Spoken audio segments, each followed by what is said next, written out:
बाबूजी, रवा के पंखा के हवा की का जरूरत बा? वैसे भी बिजली के बिल ज्यादा आवता और दिन में इंसान पेड़ के नीचे भी बैठ सकेला। रवा लोग रात के सोते वक्त पंखा चला लिया। इतना ज्यादा बिजली के बिल आवेला, रवा लोग समझत काहे नहीं की? बेकार में पंखा चलावत आनी। इतना सारा काम पड़ल बा और हम ई बात में लागल बानी। हे भगवान, कैसे का करब? सवेरे से काम करत करत थक गइल बानी।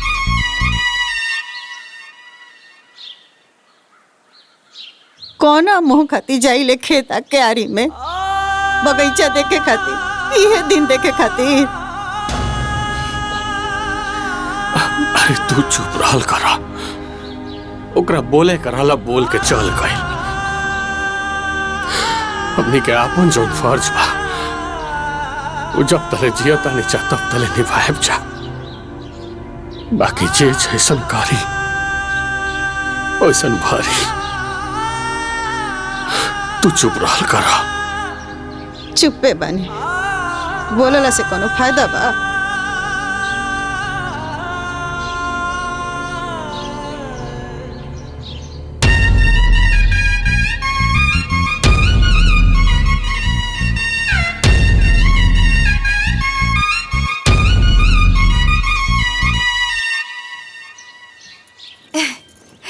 अरे देखा कितना सुंदर बना।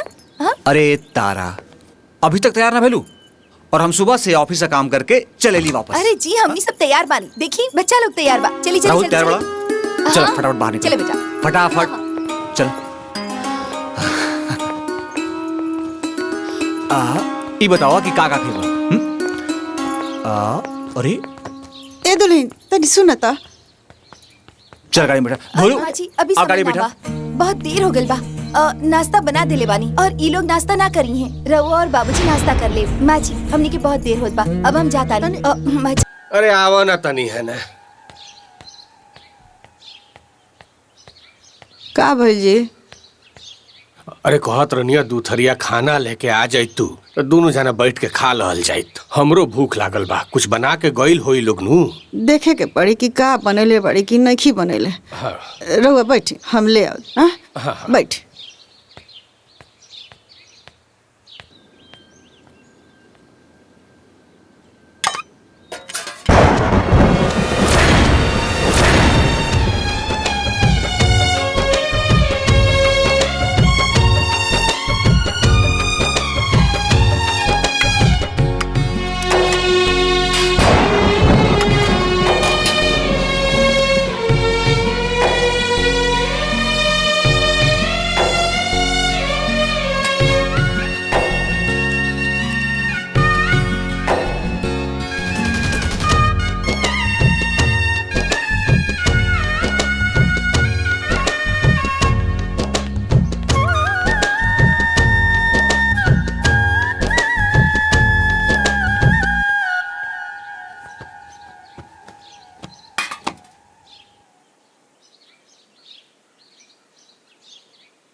अरे एक एक थरीवा काहे ले लू? तू अपन थरीवा काहे ना ले लू? साथ ही खाइल जाइत। हमरा भी भूख नहीं खे, रहुआ खा ली, हम बाद में खा ले। बाद में खा लेबू कि खाना नहीं खाए? हमरो से झूठ बोले लगलू। का करी जी, गनी खाना निकाले देखा तनी कि अतने बा। खाए खाए रहुआ। कोनो बात ना, जन भाग में लिखल बा उठा वो गई के पड़ी। अब वही में दोनों बेकत एक एक रोटी खा लल जाओ। रहुआ खाई ना। अरे खा।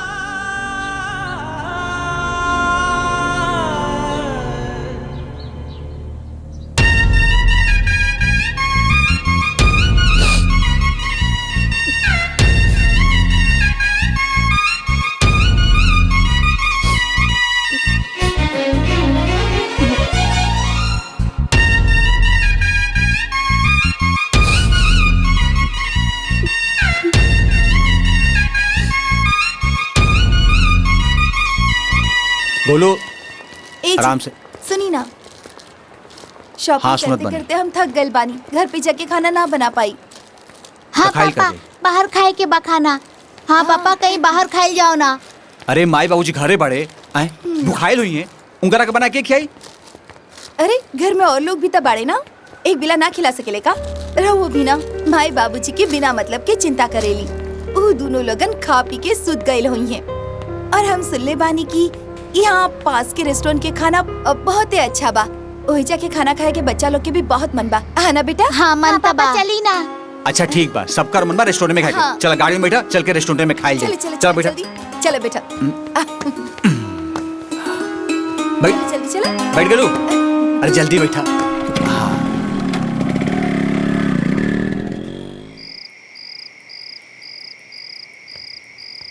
ए जी,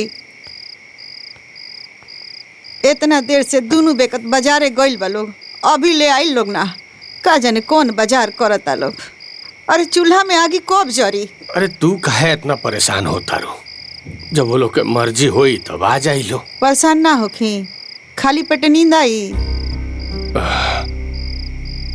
तो जा छोटकी बहू से कह, खाना वाना बचल होके तब तो ओई में से ले आवो, उहे खा के सुत रहल जाई। देखा तनी।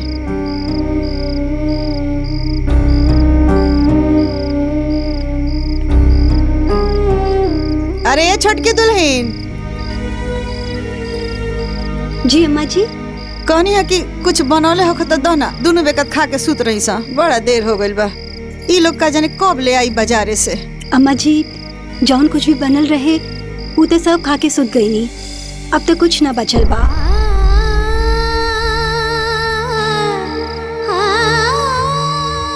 तो का करी, कहीं तो बना दी। ना ना, तुझे आराम कर। अच्छा।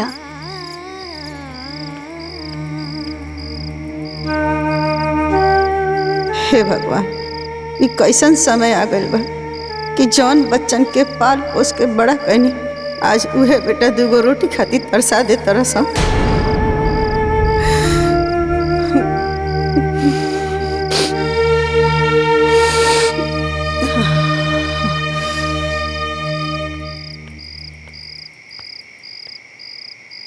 ए जी, खाना खत्म हो गइल बा। रो बैठी, हम बना देतनी। ना, अभी इतना रात में चूल्हा जलेबू तब बेकार में एहू खातिर कोनो ना कोनो बखेड़ा खड़ा हो जाई। दही पानी पी के सुत रहल जाओ।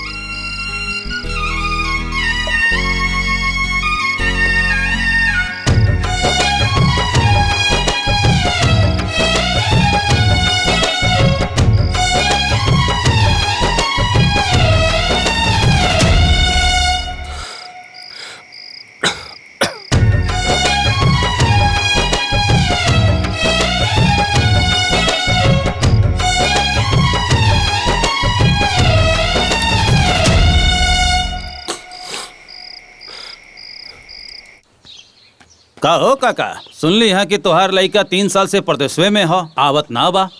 जब मेहरारू और बच्चन के लेके चलिए गईलन, अब का आई हैं उनके के बा यहाँ केकरा पास आई हैं। नमस्कार भैया। अरे न, आओ भैया नमस्ते। अरे का बात कही होता? अरे बैठा। कुछ ना हो, ये कुल दुख सुख होत बा। और बतावा, और कहाँ से आवत अड़ा? अरे तनी राधे श्याम भाई के घर चल गए रहनी, दोनों प्राणी के बड़ी दुर्गति बा। सही कहत हवा भैया, राधे श्याम भैया जितना अच्छा रहले है ना, ये दोनों लड़का सारे उतने नालायक हुए हैं। जाना तारा, राधे श्याम भैया अपन बच्चन खातिर पूरा जिंदगी निछावर कर देना। अरे कटनी काट के ओकर जीवन बनौले।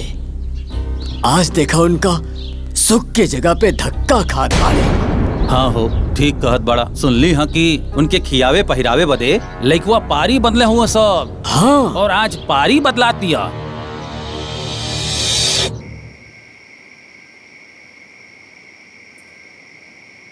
तारा, तोहर काम हो गई? हाँ, आज 1 महीना पूरा हो गया बा। कल से माई और बाबूजी छुटकी की तरफ हो जाई हैं और हमारे 1 महीना खातिर छुट्टी हो जाई। अच्छा बात बा। तू इधर हो जा, मम्मी की तरफ सुतब। ना उधर नहीं हटा, हटा, हम सुतब ना जाने की तरफ। बेटा कल तू हमरा साथे सूत जाइया, आज भैया की सूते दा। मम्मी आप मुंह बगल सूत जाता नहीं। ना बेटा और सुतबा तो नीचे गिर जीबा। आज तू हमारा साथे सुत जा और कल मम्मी के साथे। जब हम बड़ा हो जाए ना तब मम्मी हमरा हिस्सा में रहिया और पापा तहरा में। तब देखा तू मम्मी के लगे कैसे सुतबा।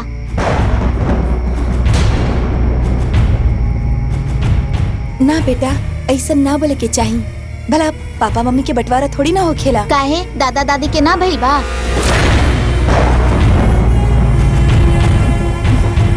अरे दोनों सोचा बेटा, बहुत रात हो गई बा, सोच जा, आँख मूंद के सोच जा, सोच जा।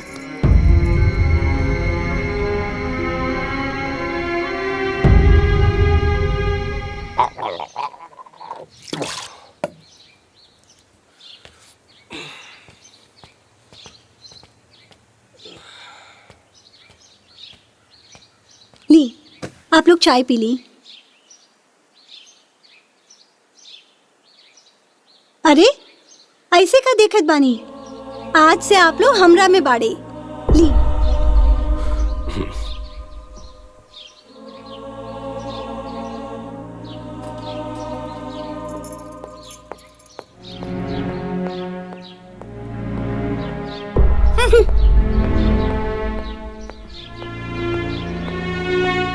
बाबूजी आप लोग अपन खटिया मचिया वो जगह रख ली, आज से आप लोग उनके तरफ हो गई नी। अब बहुरिया उकनी में रही चाहे तू लोग में रही, सामान एने रहे चाहे ओने रहे, का फर्क पड़ता। बाबूजी रूम में जगह बहुत कम बा और सामान रखे में ना बहुत परेशानी होता, और हम अपन सामान ना केहू और के जगह में थोड़ी ना रख सकेनी। अगर ये जगह खाली हो जाए तो यहाँ रख देना। अच्छा तो चायवा पियला के बाद रख दी कि तू कहता अभी ले जाकर रख दी। आप लोग बैठ के आराम से चाय पी, जब आप लोग की चाय हो जाए ना तो ये सारा सामान वहाँ रख दी, ठीक बा?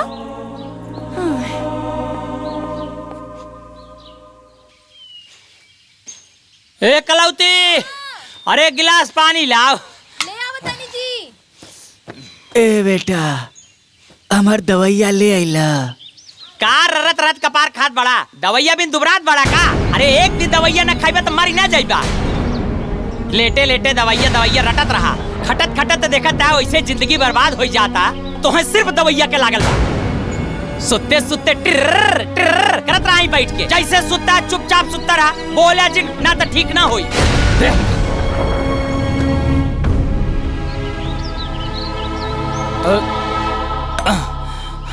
ए जी कहाँ जाता नहीं इतना जल्दी जल्दी? अरे चाहत है काका क्या तनी हाल चाल ले ली, कैसन बारन कैसन ना।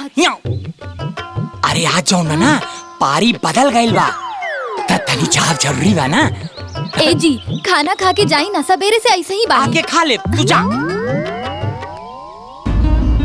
अपने के अलहिया और दूसरे के गंडा पूरे जाए। ए पुत जैसन बाड़ा न वैसन बनल रहा। रोज रोज के काम बा ओकनी के, जाए शांत रहे। का जाई जाके देखो ना तो और ही बढ़ जाई झगड़ा एकनी का। हाँ समझता नहीं, हमरा के भी तोहरा से छुटकारा चाहिए। हमरा तोरा साथ में रहेंगे, हमरा के जाने की जरूरत ना हो। का भई बस बहुत हो गई, देखत का बड़े समझा अपन मेरा रुके। देखत का बड़े समझाओ करा के। अरे भैया पहले भौजी के तो समझाला, ये चोरी बेईमानी करत रहे और केहू कुछ बोल भी ना सकला। सब कोई अपन अपन देख ले। हाँ हाँ तो ठीक बा, सब लोग अपन अपन देख लो। अरे का करत रह संतोहनी के आए, लोग लिहाज के तन को ध्यान नहीं तोहनी के। लोग का कही कि फलाना के घर में बेटा पतो मार पिटोल मचैले बड़ा सा, तन को ध्यान नहीं खे माई बाप के, आपसे में लड़त भिड़त बड़ा सा। का चाहतर से माई बाप के मुआई के दम ले बसा, चाहत नहीं खा सकी हमनी के जी सा। तू चुप रह माई, तू हमनी के बीच मत पड़। आज फैसला हो के रही। हाँ तो ठीक बा, रोज के झंझटे खत्म कर दी। आज फैसला हो के रही। इतना छोट छोट बात पर फैसला होला? हम जाती बाबूजी के बुलावे। बाबूजी सुनो तारा, बाबूजी का है ने अंदर आई, एगो बात करे के बा। हाँ हम जाने तानी का काम बा। तो उनके रोज रोज के बिना मतलब बात के आपसे में लड़े से फुर्सत होई तब नु, और तो उनका काम है का बा। चला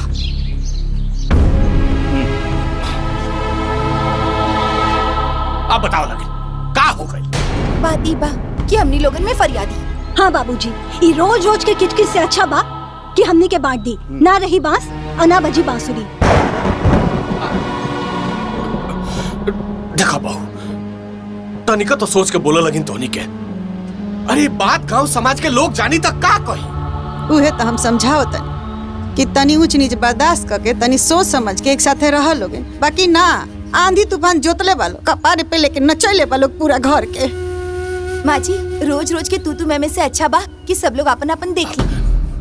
देखा बहू, जहाँ 4 गो बर्तन होला नु वहाँ तो खटर पटर होकबे करेला। हाँ बाबूजी, उहे तो हम कहत हई कि 4 बर्तन एक साथ रही तब बाजी अलग रहल ही ठीक होगी। बाबूजी बात के समझी, सब लोग ये चाहता कि अब बंटवारा होके के चाहिए। सब लोग के ये इच्छा बा कि बांट दे, बाकी हमारी इच्छा नहीं की। तोनी के तन को लोग क्लास देखे का एकदम बेशरम हो गल बिल्डिंग का। इहो निकल सोचत कि लोग समाज का कही कि माई बाप जीते बाड़े, आए लोग के मुंह के सामने बेटा बहू अलग हो गई। हम अपना जीते जी ना होके दे। हमरा गांव समाज में थू थू नहीं करवाओ के। जब तले हम जियता नहीं तब तले घर में लकीर ना खिंचाई, कोनो बंटवारा ना हुई। जैया हम मर जाए वो दिन जौन मन करी तौन करिया लगी, बांट लिया लगी अपना आप के। अरे तारा तारा सुनता देख लू जोरू के गुलाम सन के। का देखी जी, दिन रात ये देखो के सामने तब पकार नहीं निकला थे लोग के। कपार फटे लगता है।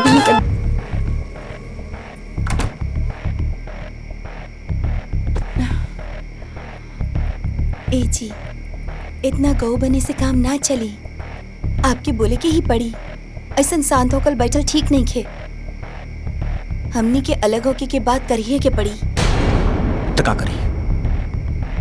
बाबूजी के समझाओ नहीं, बाकी समझते नहीं खन। तो का करी? उनका झगड़ा करी ना, ऐसे तो ना चल पाई। खटत खटत मर जाई और केहू एहसान तक ना मानी। देखी, आप बाबूजी से साफ साफ बात करी, न तो अपन लड़का बच्चा लेके हम ही घर के छोड़ दे, जहर खा के जान दे दे, बाकी एक साथ न रहब। ऐसा ना सोचल जाला। हम बाबूजी से बात करें। उनका से बात करके कौन जरूरत नहीं खे। ई घर में हमनियों के हिस्सा बांटे। रवा एको काम करी, सीधा गांव के पंचम से बात करी, वो लोग के बुलवा के बंटवारा करवा ली। काले हम पंचन के बुला ले पानी। अब फैसला हो के रही। एकलौती का हो? अरे वो हमार शर्टों पे जमो कहाँ बा? अरे अनहरे बाड़ा का हौकार लिंगिया पे टांगल बा, ले लो। अच्छा अच्छा अच्छा, देखे नहीं ना। ऐसे सवेरे सवेरे कहाँ हड़बड़ाइल बाड़ा? कहीं नेवता उता बा का सवेरे सवेरे? पागलाई बाड़ू, जिंदगी भर बैठ के घरे के बात वहाँ घरे के बात यहाँ घरे करत रहा। कब तोहरा के बुद्धि हो यहाँ? अरे आज राधे श्याम चाचा के यहाँ पंचायत बा। दोनों बेटा के अलगावजी होए वाला। और हमार जिंदगी भर के सपना पूरा हो जाए। काहे से कि हमारा बाप के अलग कैले रहने ले लोग, अब से उनकर दोनों बेटा अलग अलग रही। जल्दी जल्दी बनाओ। हाँ, हम आवत हैं, जल्दी बनावत है, तू जा।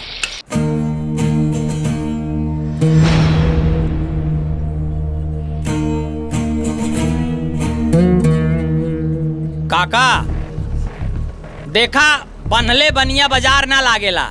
अब जब ये दोनों मन बनाए ले बाड़े अलग होके के तालक कर दा।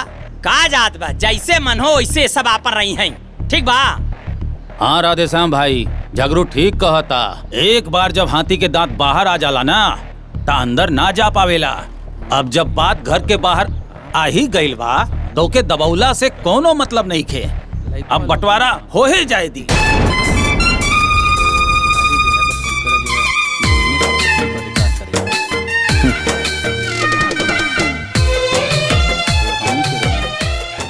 ठीक बा, बतावा का बंटवारा चाहत बाड़ा तू लोग? अब बाटे का बा? घर बा, दुआर बा, खेत बा, खरिहान बा, अनाज बा, अटारी बा, बर्तन बा। आधा आधा बांट ले जाई। आधा हमार, आधा किशन के। का हो किशन, तुम कुछ बोले चाहत बाड़ा? हमके का कहे के बा? जवनु कहिया वो सही कह दा। तो ठीक बा, खेत बाड़ी आधा आधा कर दा। बा घर दुआर हम सबे रस्सी लगाए के दिया देत हई। घरे में जो अनाज बर्तन उर्तन पड़ा बा ओका मिल के बाहर निकला दा, पंच के सामने आधा आधा कर देत हई। और नहीं तका सभे कुछ तो हो गई, लेकिन एक बात के तो तू लोग फैसले ना कैला। फैसला कौना बात के? अरे भाई, जिनकर बनावल घर दुआर खेती बाड़ी दौलत पा ओकरा के त बाढ़ देहला, लेकिन ई कहाँ रही है? इनकर सेवा के करी? बेचारी कहाँ रही है? सोचला कबो?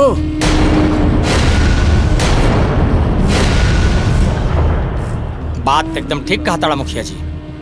देखा काका काकी हमार बुढ़ापा हो गए बड़े, अबे नहू के भी सेवा सत्कार के जरूरत बा।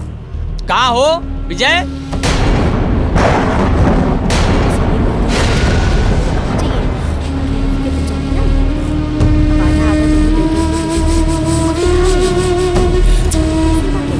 किशन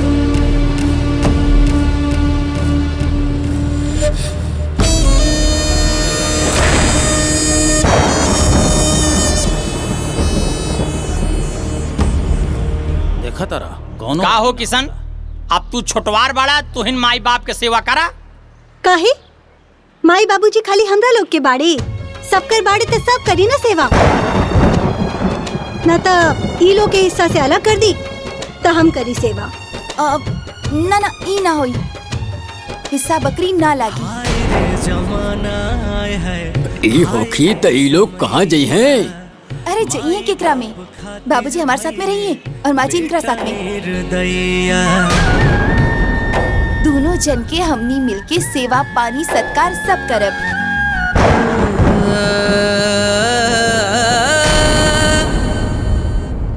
ई ठीक रही।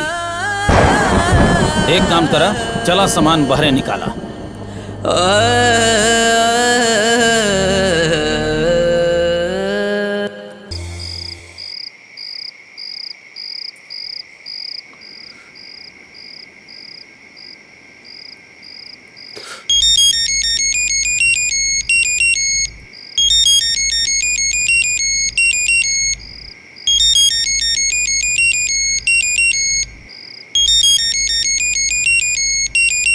बबिया के फोन।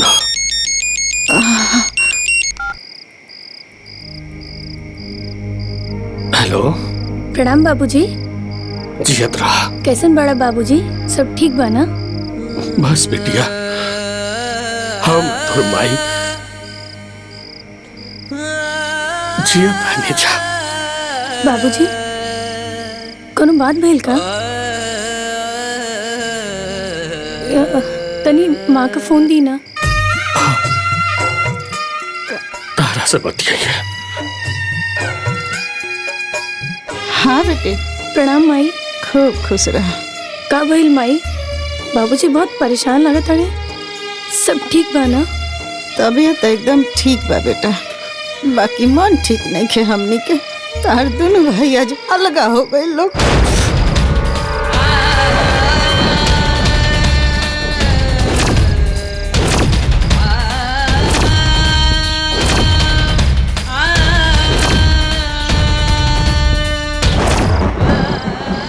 अच्छा मैं एक काम करा, हम कल आवत आनी, तू चिंता मत करा।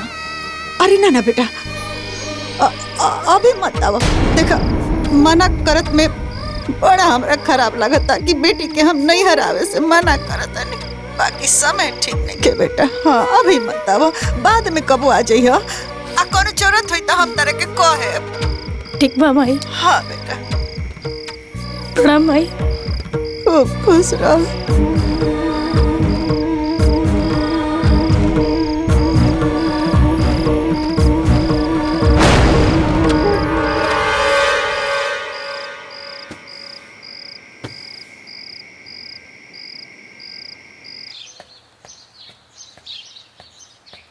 चश्मो टूट गए, बिना चश्मा के लौकता हमरा बनतो नहीं खे। हमरा से बबुआ से बोले के पड़ी। बाबूजी इली चाय पी ली। अब बहू एक एक कप ले लू। ह अरे एक कप अपना सास खाती ले आवा, उनका सवेरे सवेरे चाय पिए के आदत था।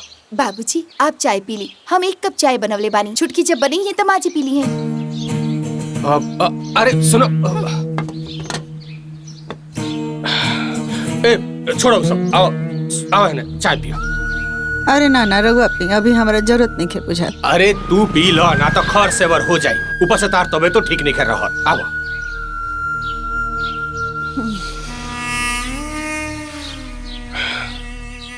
हाउ गिलास दो देन रह दी, कम हो जाए रुआ, रह दी। ला आधा तू पीला आधा हम पी लेता नहीं। आई लो बिस्कुटो खा। अरे दवाई खाए के बानू एकरा बाद।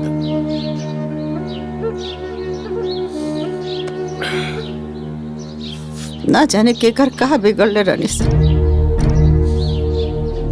कि भगवान इसन दिन देखावता रहा। चिंता मत करा, ये सब नसीब के खेल है। भगवान चाहिए तो सब ठीक हो जाए। तू चाय पिया।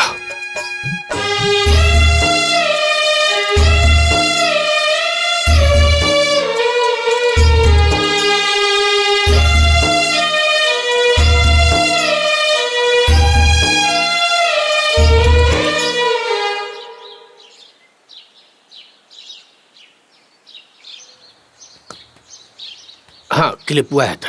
हाँ वही में दबा के पकड़ी तो ले हाँ। सुनी जी, ई ली। अरे ये सब कहा हो? ई घर के सामान के लिस्ट और ई झोर ली। ऑफिस से आवत बेरी सब सामान ध्यान से ले लिहा, बहुत जरूरी बा। सब खत्म हो गई बा, भूली मत, याद से ले लिहा। अच्छा ठीक बा, ना भुलाई। पापा पापा हमरा खातिर चॉकलेट और समोसा ले ले यहाँ। अच्छा ठीक बा बेटा, तोरे खातिर समोसा चॉकलेट दोनों लेके आई। अब चला हटा, हमें ज्यादा। अब बबुआ लो दहन बबुआ लौटते में बनवा ले आई। तनी रुको, देखो ना चश्मा टूट गइल बा, छोट मोट चीजवा लौकते नहीं के, उन्हें से लौटते में बनवा ले आई। अच्छा ठीक बा बाबूजी, दी हमके।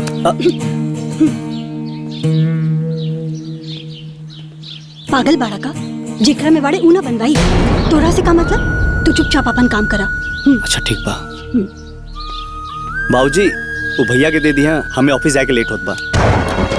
हम आवत हनी।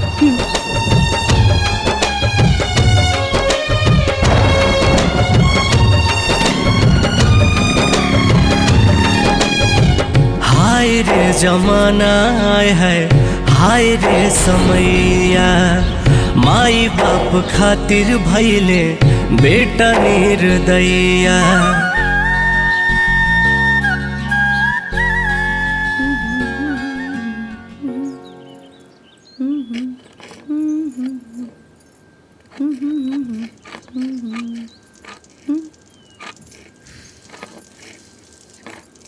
ए बेटा आर्यन, बेटा आर्यन, ए बेटा तनी नमक दाता। बाप रे बाप, हमारा हाथ जल गई। अच्छा भइल की अलगा गईली, ना तो खटत खटत जिंदगी और आजाद, आके हुए एहसान तक ना मानी। अब तो जब जौन मर्जी तौन करी, ना तो आराम करी।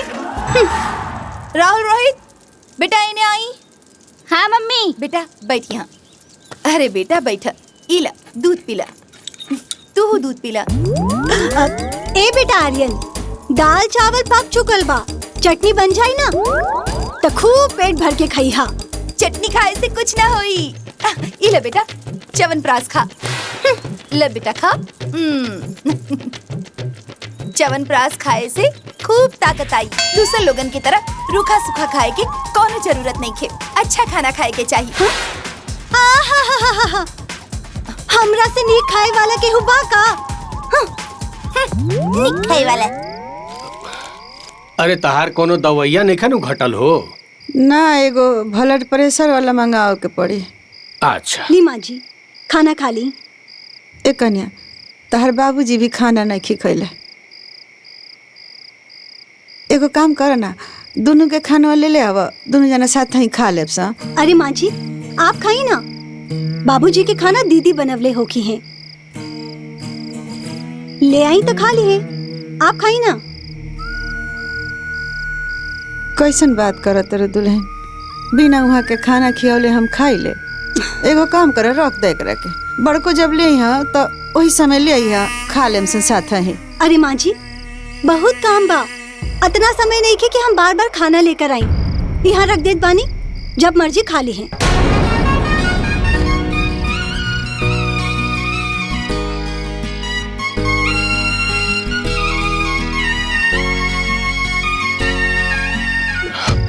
तू खा ला।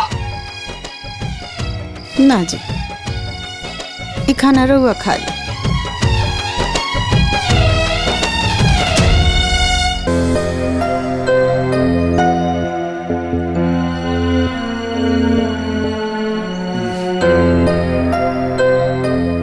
एगो बात कान खोल के सुन ल, लेकिन अब हमनी के दोनों बेकत से अलगा अलगा ना रहल जाई। अरे बाबूजी, आप दोनों अलग कहाँ रहेली? हाँ बाबूजी, रवा लोग तो दोनों साथ में उठत बैठत सुअत हैं, बस रवा लोग के खाना अलग मिलेला। यह बात तो हमनी के कहता नहीं जा। जिंदगी भर हमनी के दोनों बेकत साथे खैनी पीनी जा रहनी जा। अभी बुढ़ापा में अइला पर हमनी से तरह अलगा अलगा निकल रहल जात। तोहनी के दोनों भाई अपना मर्जी से अलग हो गईला जा। सजा हमनी के मिला था। कब हमार खाना आवता तो इनकर नहीं खियावत, कब इनकर खाना आवता तो हमार नहीं खियावत। कब जोते जोते बेला से कुबेला हो जाता। अब ये सब हमनी से ना हो पाई।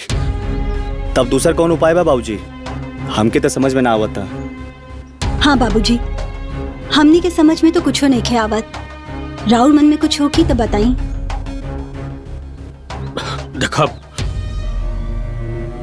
हमने का कुछ नहीं की जानत, बस हमने का इतना जानता नहीं जा कि अब हमने से अलग अलग ना रह जाए।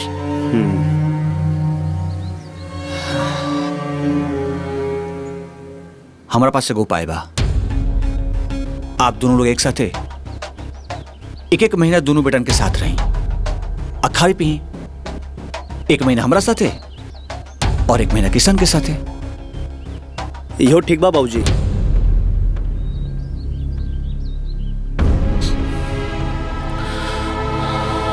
ठीक बा, लेकिन आज तो ले ये पूरा परिवार जिंदगी भर साथ रहल। नाग पंचमी, हर तीज त्योहार सब कुछ मिल के मनावत है नीचा। अब तो उन्हीं के अलग हो गईला, लेकिन परसों नाग पंचमी बा। ये त्योहारवा एक साथ मना लेवे के।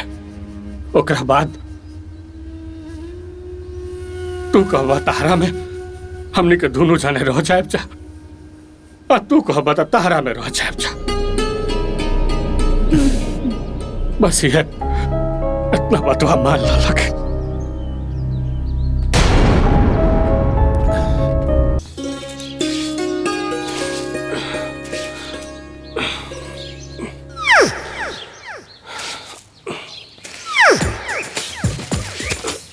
काका, अरे काका ये सब का करता? हमें छोड़ी। अरे उम्र में काम करे के, अरे आराम करे के चाहिए। हाँ, वो दोनों कहाँ बड़े? नालायक, बताऊं बाजार में घूमा तो ही शरीर बना के। अरे बबुआ, बुढ़ौती में तनी हाथ गोड़ डुलावत रहे चाहिए, वही से छोट मोट काम करते। काका काका सब ठीक बा, लेकिन जब तक हम बानी रउआ के कोनो काम ना करेगी, सिर्फ आराम करी बस। हम सब छोड़ ना, हम सब कर दे। अरे बबुआ, काका छोड़ दे बबुआ। अरे काका रुकी। चाचा प्रणाम। खुश रह, खुश रह। कैसन बानी? ठीक बानी। और तबीयत पानी ठीक बा ना? हाई आपके न्योता आयल बा भैया, ये आपके न्योता बा।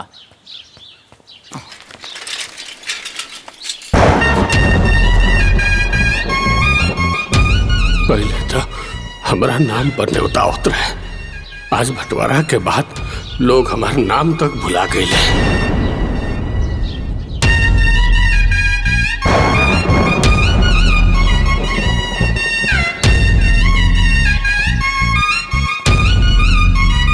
काका देखी ना, आज ले हमारे बाबूजी के नाम से कार्ड आवत बा। ई लोग अलगावजी का हो गइल, रउआ के जियतवे अपने नाम कार्ड मंगावे लगले। अब यही सब देखे के रह गइल है। अरे ना बबुआ, अब वो लोग के नाम से आवे चाहे हमारा नाम से आवे, का फर्क पड़ता? वो तो ठीक बा काका, खैर ठीक बा।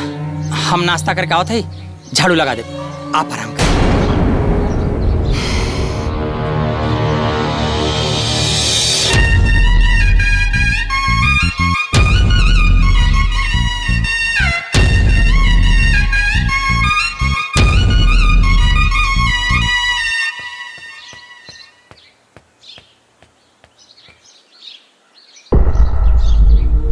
काम आई तेल सुखवात बाड़ू। अरे ई उम्र में तेल सुखवा के इनका पहलवान बनबू का? ना बाबू, पहलवान नहीं बनावत। ई बेर इनकर बहुत तबीयत खराब भइल ह। हम तो तोही के खोजत रहनी ह कि चाह के तनी दवाई लिया देते तो कुछ आराम हो जात। अरे अम्मा जी, रउआ के जब देखी दवाई खइले और खियौले के शौक रहता। अरे उम्र हो गइल बा, एक घड़ी त दर्द पीड़ा लागले नु रही। जब देखी दवाई खियावतानी, धारी पानी। माई कलौतिया ठीक है ना कहत बा। अरे जब तक जियत बाड़े सेवा सत्कार करा, दवाई वाई कोनो जरूरत नहीं खे। जाए पुता, केहू भी अपने माँ बाप के ऐसा ना बोलेला जैसन कि तू बोला तड़ा। अरे तिनका जिया के म्यूजियम में रखबू।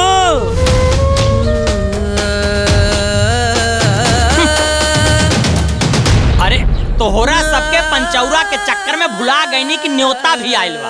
अरे न्योता आइल बा? ए जी, बड़ा दिन से मन करत रहे निमन निमन खाना खाई के। चलो जाई सब कोई। बस दूसरे के निमन निमन खाई के जीव लबर करत रहता। बनवे आवेला कुछ अच्छे से। चल अंदर नाश्ता निकाल। बोकरी यस महलाई के।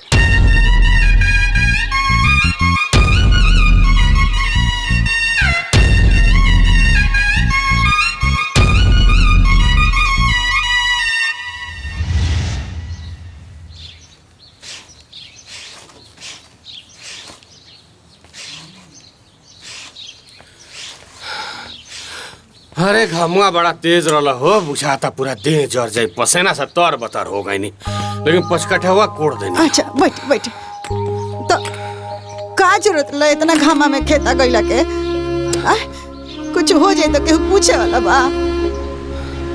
इहे ना बुझाला रहुआ।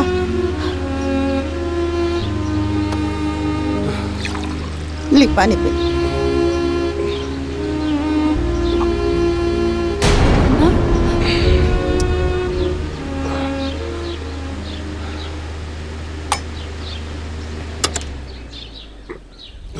बाबूजी, रवा के पंखा के हवा की का जरूरत बा? वैसे भी बिजली के बिल ज्यादा आवता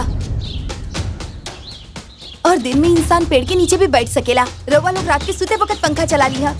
इतना ज्यादा बिजली के बिल आवेला, रवा लोग समझत काहे नहीं की? बेकार में पंखा चलावतानी। इतना सारा काम पड़ल बा और हम ई बात में लागल बानी। हे भगवान, कैसे का करब? सबेरे से काम करत थक गइल बानी।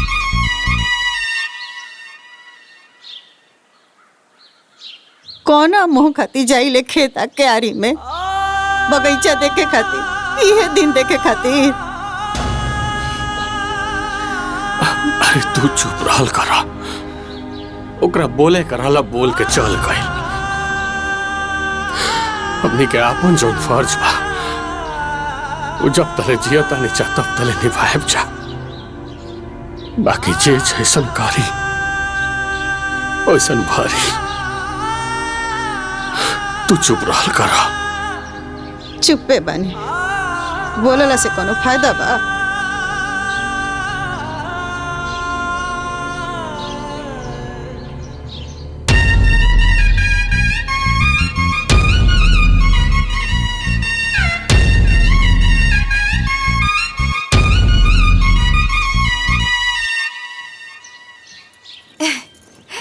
अरे देखा कितना सुंदर बना। हाँ? अरे तारा, अभी तक तैयार ना भेलू और हम सुबह से ऑफिस से काम करके चले ली वापस। अरे जी हमनी सब तैयार बानी। देखी बच्चा लोग तैयार बा। चली चली राहुल तैयार चली। बड़ा? चल फटाफट बाहर निकल। चले बेटा, फटाफट चल। ई बताओ कि का खेबा? अरे ए दुल्हन तनी सुनता। चल गाड़ी में बैठा। अरे माँ जी, अभी गाड़ी समय ना बैठा। बा। बहुत देर हो गइल बा। नाश्ता बना देले बानी और ई लोग नाश्ता ना करी हैं। रउआ और बाबूजी नाश्ता कर ले। माँ जी, हमनी के बहुत देर होत बा, अब हम जाता नहीं। माँ जी, अरे आवा ना तनी है ना। का भइल जी? अरे कहत रनिया दूथरिया खाना लेके आ जाई तू, तो दोनों जना बैठ के खा लहल जाइत। हमरो भूख लागल बा, कुछ बना के गइल होई लोग नु। देखे के पड़ी कि का बनेले बड़ी कि नहीं बनेले। हाँ। रहुआ बैठ, हम ले आओ। हाँ? बैठ।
अरे एक एक थरीवा काहे ले लू? तू अपन थरीवा काहे ना ले लू? साथ ही खाइल जाइत। हमरा भी भूख नहीं खे रहुआ, खाली हम बाद में खा ले। बाद में खा लेबू कि खाना नहीं खाए? हमरो से झूठ बोले लगलू। का करे जी, गनी खाना निकाले देखा तनी कि अतने बा। खाए खाए रहुआ। कोनो बात ना, जन भाग में लिखल बा उठा वो कहीं के पड़ी। अब में दोनों बेकत एक एक रोटी खा लल जाओ। रो खाई ना। अरे खा।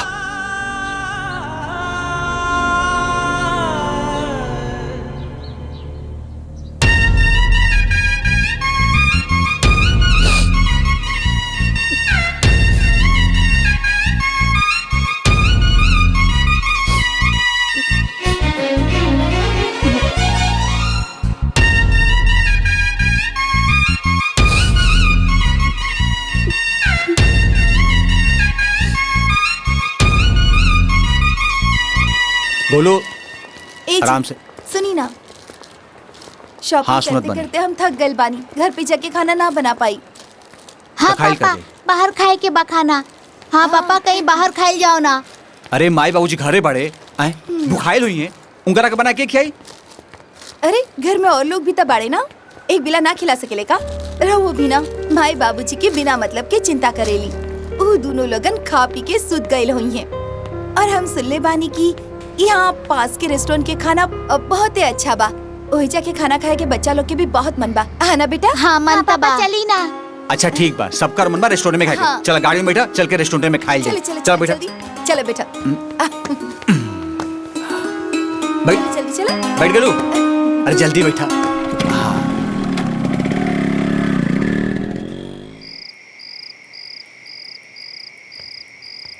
ए जी,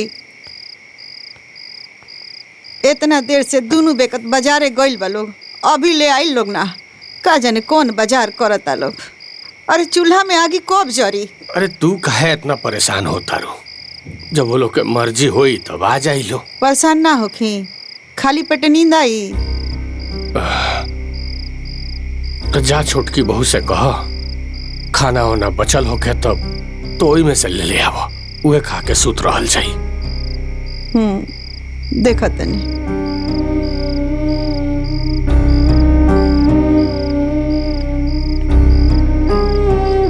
अरे ये छोटकी दुल्हन। जी अम्मा जी। कहनी है कि कुछ बनौले हो तो दो ना, दोनों बेकत खा के सुत रही सा। बड़ा देर हो गइल बा। ई लोग का जाने कब ले आई बाजारे से। अम्मा जी, जौन कुछ भी बनल रहे वो तो सब खा के सुत गई नी। अब तो कुछ ना बचल बा।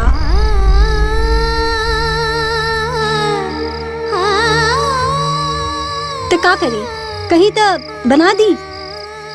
ना ना, तुझे आराम कर। अच्छा।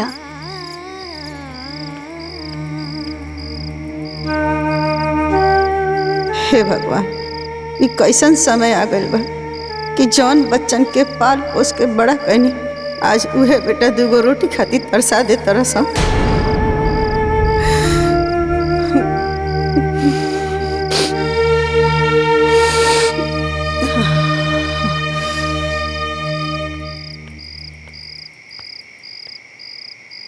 ए जी, खाना खत्म हो गइल बा। रो बैठी, हम बना देतनी। ना, अभी इतना रात में चूल्हा जलेबू तब बेकार में एहू खातिर कोनो ना कोनो बखेड़ा खड़ा हो जाई। दही पानी पी के सुत रहल जाओ।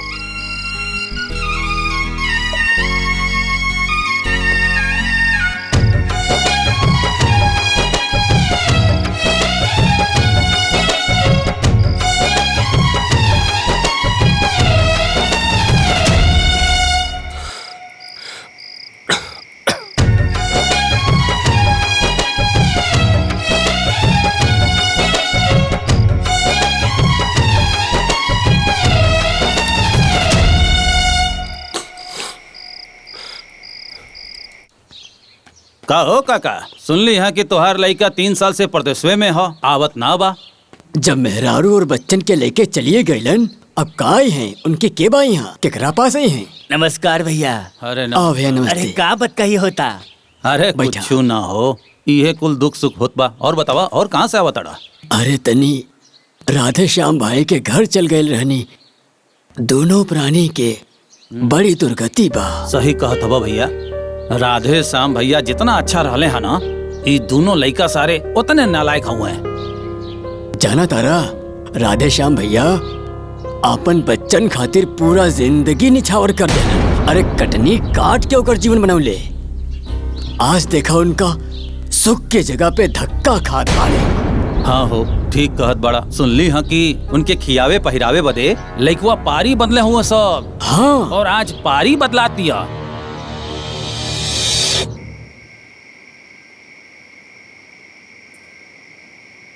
तारा, तोहर काम हो गई? हाँ, आज 1 महीना पूरा हो गया बा। कल से माई और बाबूजी छुटकी की तरफ हो जाई हैं और हमारे 1 महीना खातिर छुट्टी हो जाई। अच्छा बात बा। तू इधर हो जा, मम्मी की तरफ सुतब। ना उधर नहीं जा। हटा, हम सुतब ना मम्मी की तरफ। बेटा कल तू हमरा साथे सूत जाइया, आज भैया के सूते दा। मम्मी आ मुंह बगल सूत जाता नहीं।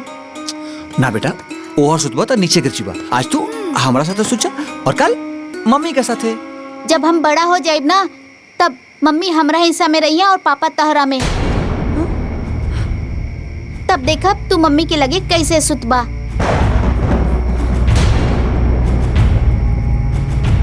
ना बेटा, ऐसा ना बोले के चाहिए।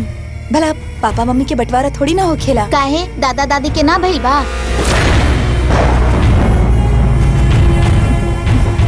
अरे दोनों सूत जा बेटा, बहुत रात हो गई बा। सूत जा, आँख मूंद के सूत जा। सूत जा।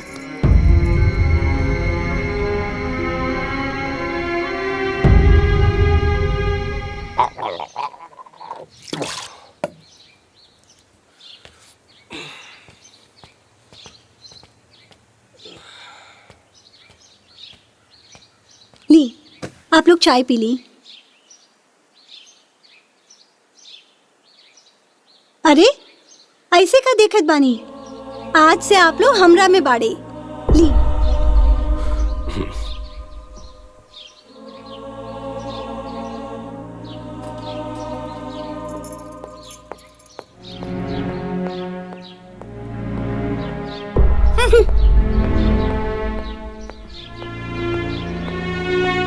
बाबूजी, आप लोग अपन खटिया मचिया वो जगह रख ली। आज से आप लोग उनके तरफ हो गई नहीं।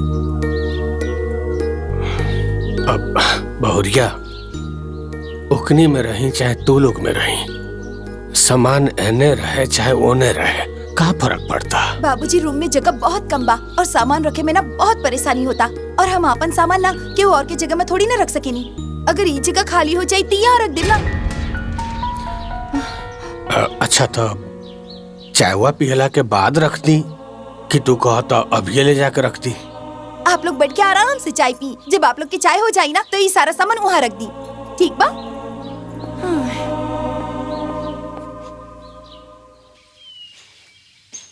ए कलौती, अरे गिलास पानी लाओ। ले आओ तानी जी।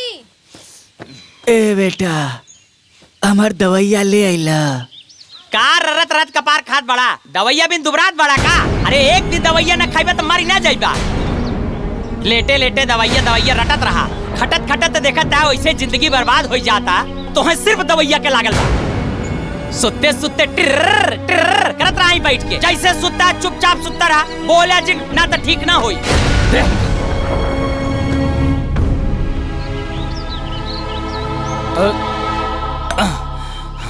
ए जी, कहाँ जाता नहीं इतना जल्दी जल्दी? अरे जात है काका के यहाँ, तनी हाल चाल ले ली, कैसन बाड़न कैसन ना।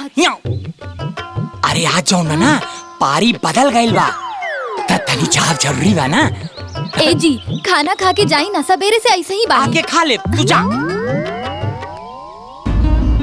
अपने के अलहिया और दूसरे के गंडा पूरे जाए। ए पुत, जैसन बाड़ा ना वैसन बनल रहा। ठीक से धरी। हाँ हाँ। अरे काका काका होने दो। काका ये सब का करताड़ा? अरे बबुआ हमनी के पारी बदली हो गइल बा, ओई से ओने के सामान एने रखत नीचा। अरे ठीक बा, हम सब ला के रख दे। छोड़ी छोड़ी छोड़ी। अरे ना बबुआ हमनी हम के बिछाते हटा। काकी हट जा, पैर हटाओ काकी। ए ला ए हटी हटी हटी ए आ।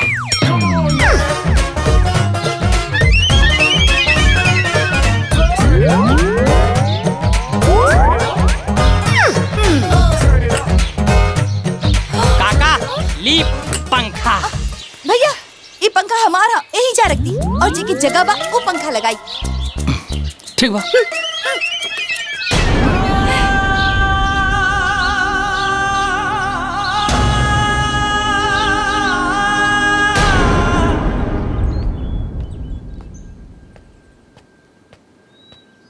छोटकी दुल्हन, अरे छोटकी दुल्हन। जी अम्मा जी। कौनिया की तरह बाबूजी के कपड़वा सब गंदा हो गइल बा, धो दे तू तनी। अम्मा जी वही जे रख दी, अब ही बहुत थकल बानी, बाद में धो दे। कल तो यहाँ के कहीं जाए के बा, कपड़ा ना साफ रही तो का पहन के जाए? हम ही धो दे तनी।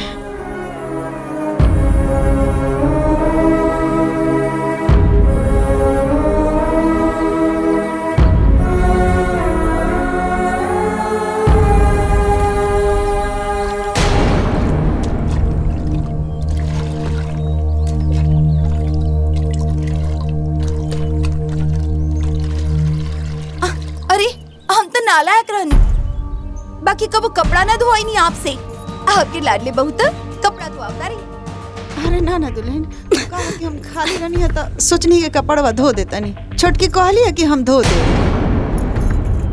अरे अम्मा जी ये सब का नौटंकी है, हमको बेइज्जत करे बदे नाटक कैली है। अरे ना ना दुल्हन, ऐसा कोनो बात नहीं। चुप रही, हो गई ना आपके मन के। लाई हमके दी, हम धो दे बानी, आप जाओ।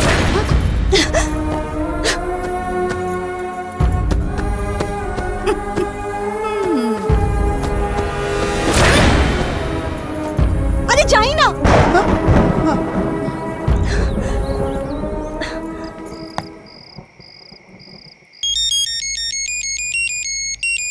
देविका फोन कैले बिया। उठाई। हेलो। प्रणाम बाबूजी। खुश रहा। का हाल चाल बा? तबीयत ठीक बानू? हम ठीक बानी बाबूजी। रहुआ बताई खाना पीना भइल कि ना? हाँ बबी, खाइल पियल तो हो गइल, अब बस सूते जात रहनी है सा। तोर माई मच्छरदानी लगावत तारी। ला तू अपना माई से बतियावा। हाँ बेटा। प्रणाम माई। खूब खुश रह। कैसन बाड़ू माई? तबीयत वगैरह सब ठीक बा ना? हाँ बेटा, तबीयत तो ठीक है बा, बाकी का जाने पिछला जन्म में ऐसा कौन खराब कर्म कैले रहनी सन दोनों बेकत कि ये जन्म में ही सब भोगे के पड़ता। ऐसा जिनका माई दिल छोटा मत करा, भगवान एक ना एक दिन भैया लोग को सद्बुद्धि देवे करिए, तब सब ठीक हो जाए। तू चिंता जिन करा, जाके सोच जा। अब तो सुता ही केनु बा। प्रणाम माई। खुश रहा।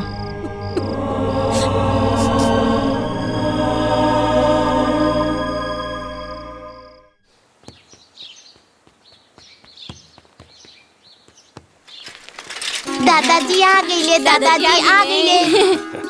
दादाजी कहाँ गइल रहनी? बाजारे गरनी है बबुआ। हमनी खातिर का लेके आईनी? हाँ तोने खातिर टॉफी लेके आयल बनी। दादाजी हमके सब चाहिए। ना ना ये तो हर दू भाई बालो, सब लोग में बांट के खा। हैला हाय दुगो तूला।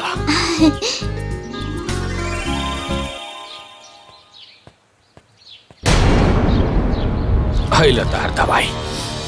ऐसे दर्द ठीक हो जाए? हाँ मेडिकल वाला तो कहले हैं। बाबूजी दवा कितना के मिलल है?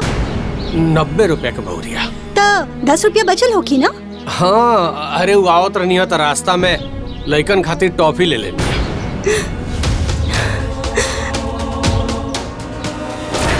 ए आर्यन,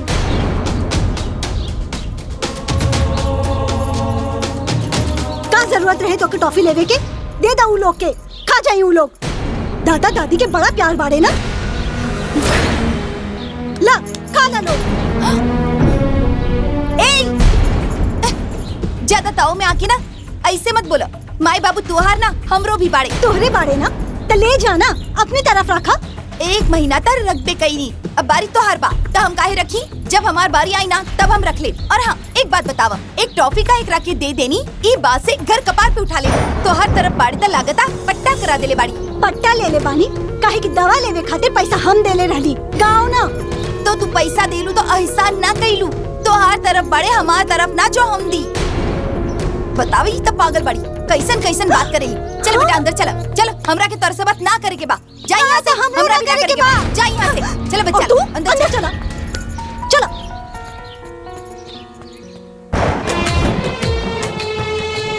हे भगवान को बेकनी के बुद्धि होई जी।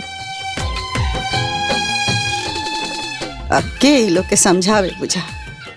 इतना लड़ाई झगड़ा होला खाई। ये ले बेटा अच्छा से खाए तो जल्दी से बड़ा हो जाइबा। और एक निवाला दाल के साथ खा। ये ले बेटा खा। ले बेटा तू भी खा। ले बेटा। ना मम्मी अब ना खाई, पेट भर गई। अरे खो ना रे, खाइबे ना तू मोटाई बे कैसे? ला खा। मोटाइला से कुछ ना हो खेला। देह में ताकत होके के चाहिए। एक निवाला दही के साथ खा। अरे और खा बेटा खा। हाँ ये बात बा। ला बेटा ताकत बढ़ी ना।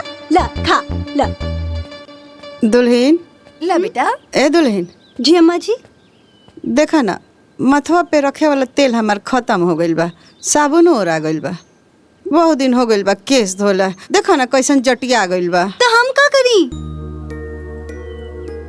बबुआ के फोन कर दे तू कि ऑफिस से आवत समय एगो तेल के शीशी आ साबुन लेते अइतन। अरे अम्मा जी अब ही पिछला हफ्ता ही तो मंगवले रहली, तब ले इतना जल्दी खत्म भी हो गई। केहू के बांट वांट तो न देली।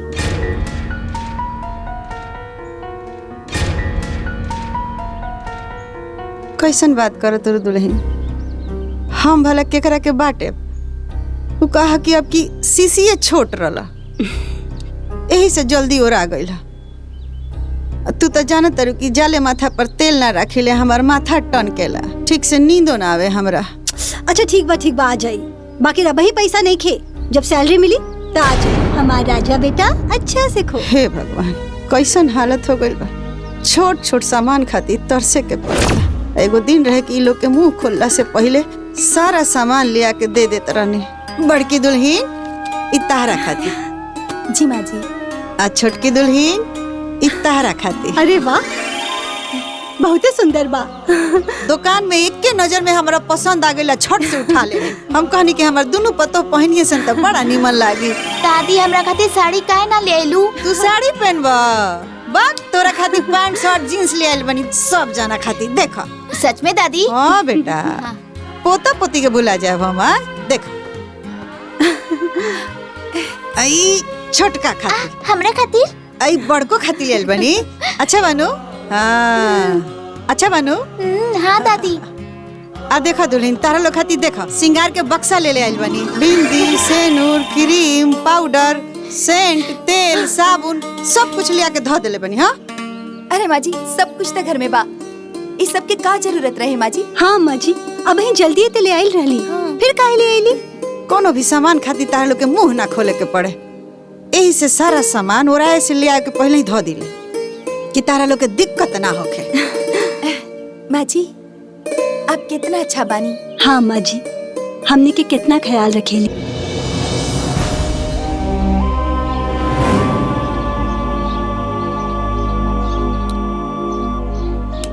देखी इनकर बीमारी बहुत बढ़ गई बा। बिना ऑपरेशन के ना ठीक होगी। कोनो बढ़िया अस्पताल में अच्छा डॉक्टर से इनके दिखावे के पड़ी तबे ठीक होगी। बड़का अस्पताल मतलब शहर के बड़ा अस्पताल में। डॉक्टर साहब कितना पैसा लागी? पैसा ना रुपया लागी। 1 से 1.5 लाख रुपया। 1 से 1.5 लाख?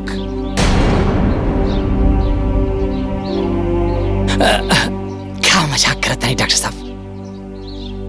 इतने में तो नया बाप मिल जाये हैं। तो ले आवा ना, जौन हमके जानकारी रहू बता देनी, बाकी राउर मर्जी। क्या रे ये कैसे बोलता रे? चुपचाप से जॉन डॉक्टर साहब कहा तरह ऊपर। अरे माई तई समझत नहीं खेवाड़े। अरे ई उम्र में ऑपरेशन होई, ऑपरेशन झेल पाई ही जोन 2-4 दिन जीवई होई ना, पता चले बीचे में टै हो जाइए, फिर बैठ के कपारे फांत धई के रो, पैसा जाई और जान हो जाई। अरे डॉक्टर साहब अब कुछ दवाई उवाई लिख दी जैसे दर्द पीड़ा ना होखे। ऐसे ऑपरेशन करा दी है से जौनो 2-4 साल जी हैं वो ना जी हैं। आमा जी रउआ ज्यादा चिंता मत करी। ठीक बा, जैसन राउर लोग के मर्जी। ई सुबह शाम दे दिया और ई जब दर्द होगी तब दे दिया।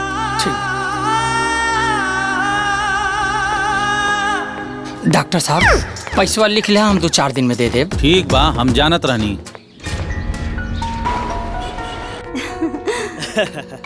ला आगिल, ये लीजिए सर, बाबू आपका ऑर्डर यहाँ रखा। अरे सुना ना, 2 गो वेज बिरयानी और पार्सल कर दिया। एक मिनट, दूगो काहे खातिर? अरे वो अम्मा बाबूजी खाती। अरे तो एक मंगाई ना, एक में दोनों जन के हो जाए। एक को कर दिया। जी सर। अच्छा बा।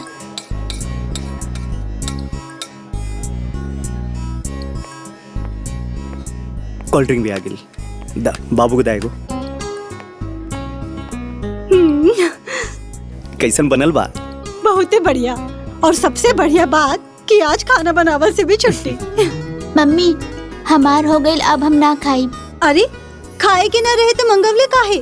सुनी, एगो काम करी, वो ऑर्डर के कैंसिल करवा दी, एक के पैक करवा दी। तो ई के खाई? अम्मा बाबूजी खा ली है। अरे झूठ थोड़ी बा, प्लेट में निकाल के खाइल गई बा। और वैसे भी पैसा बर्बाद करी ठीक ना हुई ना। अच्छा ठीक बा, हम बुलाओ। हाँ। भाई साहब है आई? जी सर। अरे वो जो ऑर्डर देले रहनी है वो कैंसिल हो सकला का? हाँ हो सकेला। अच्छा ठीक बा, ओके कैंसिल कर दी, एक पैक कर दी। ये झूठा बा, ये पैक ना होई। अच्छा सुनी, एगो काम करी, हम खुद पैक कर ले। तू हमरा के पैक करे खातिर कुछ दे दा। ठीक बा मैम। अरे इतना में माई बाबू के ना हो पाई, वो जो ऑर्डर देले ही लाओ के फिर से ऑर्डर कर दी का? अरे कम कहाँ बा, ई बा हमरो पेट भर गइल बा। तोरो पेट भर गइल बा ना? भर गइल बा। हाँ तो बस तीनों के मिला के बराबर हो जाई, कम ना पड़ी। ये लीजिए मैडम।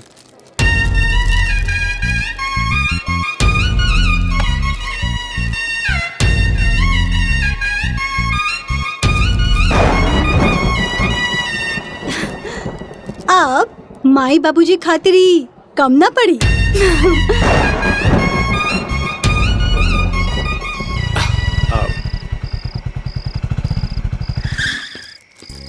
देखो तू बेकारे में चिंता करत रहलुआ। लो आ गइल सन। अरे हमार बबुआ, कितना देर से हम सोचत रहनी कि अभी ले हमार लड़का घरे ना आइल। इली माँ जी खा ली, बिरयानी बा, आज खाना ना बनी। अच्छा दो, अभी ये खा लेब सन। का बबुआ, बाजारे का खैला ह? चाट, समोसा, बिस्किट, चॉकलेट और बिरयानी। बाप रे बाप, इतना कुल खैला ह? हाँ दादी, हम लोग जब बिरयानी खात रहनी तब वो दुकान वाला इतना ज्यादा दे देलस कि केहू ना खा पाइलस और सब बच गई। बाप रे, सब बेकार हो गई। ना दादी, उहे सब बचल बिरयानी रउआ खातिर ले आइल बानी।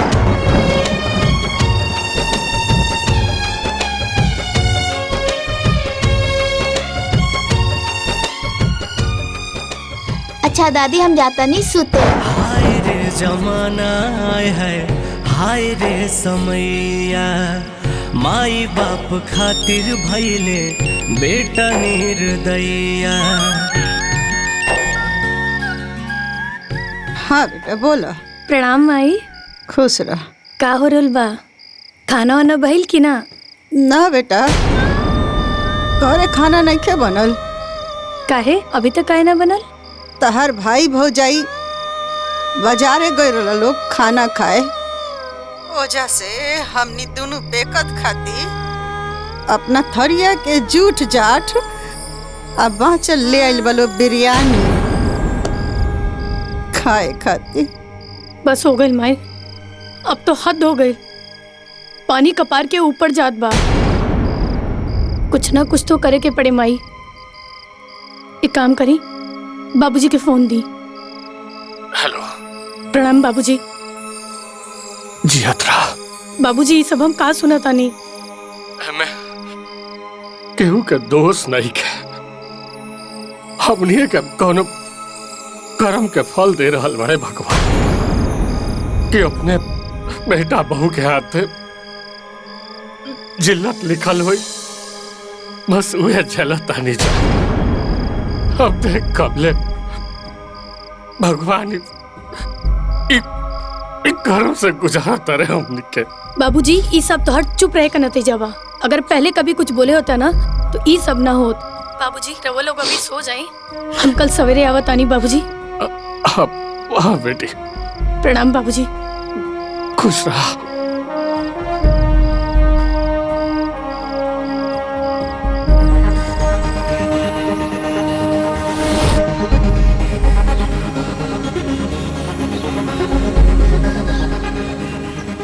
प्रणाम बाबूजी। प्रणाम माई।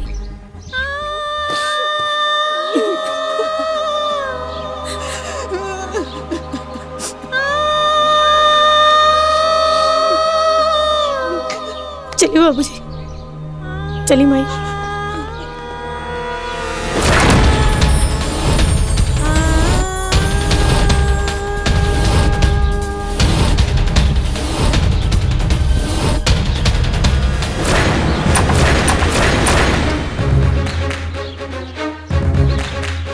विजय, किशन, कहाँ बड़ा लगी?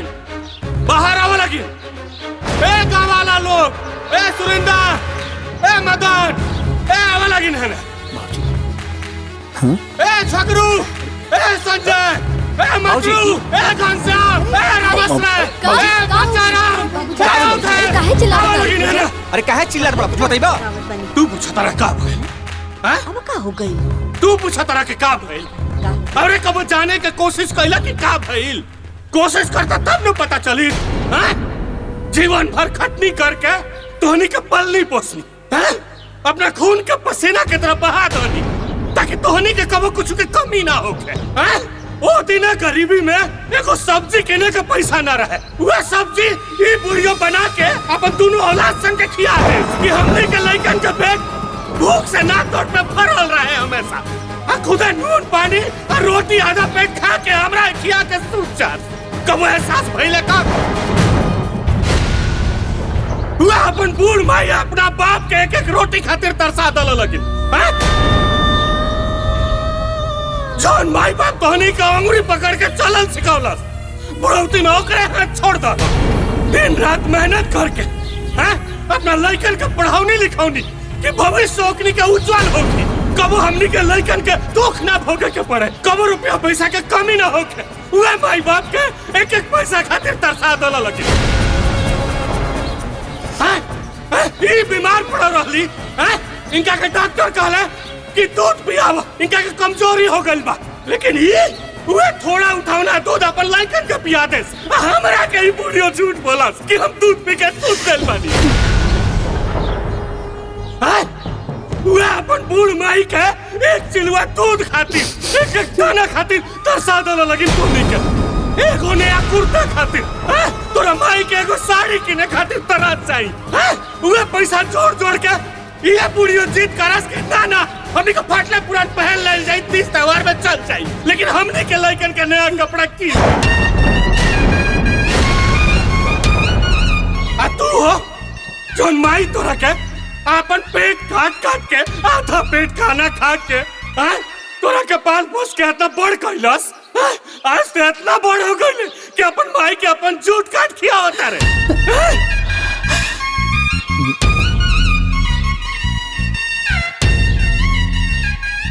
लेकिन अब हम ना सहे, बहुत बर्दाश्त कर लानी हम। तोहनी के का अलगा कर बसन हमनी के। हम तोहनी के जीवन भर खातिर अपना से अलगा कर दे। ये हमार संपत्ति हो।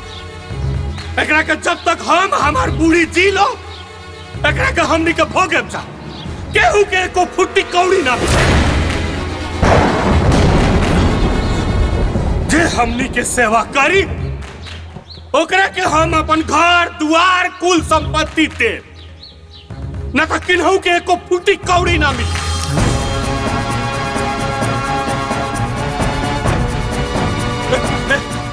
बताओ करवा हमारे सेवा हम अपन कुल संपत्ति तेरा नाम कर दे। तू बताओ बताओ तू बोलो करवा हमारे सेवा। बोला ना कर क्या करी। तू बताओ करवा हमारे सेवा ये सारा संपत्ति तेरा नाम में लिख दे। बिहान रजिस्ट्री कराओ तनी। तू बोला तू करवा हमारे सेवा सब कुल जमीन जायदाद तोनी के नाम में लिख दे। बोला करवा सेवा हमार। काका हम करब तोहार सेवा। हमार बाप के छोट भाई हवा हमार काका हवा। जैसे हम अपने माई बाप के सेवा करी तो इसे तोहार सेवा करब। तू परेशान जिन हो हम बाटी ना। तू परेशान जिन हो शांत हो जा काका शांत हो जा। तो ठीक बा सब जाने कान खोल के सुन लो लगे। तू करा तू करा तू करा चाहे केहू करे जे हमनी के सेवा करी ओकरे नामे हम अपन घर द्वार लिख दे। बाबूजी बाबूजी बाबूजी बाबूजी हमके माफ करता। हमसे बहुत बड़ी गलती हो गई दोबारा ना हुई। हम तो हर सेवा कर बाबूजी।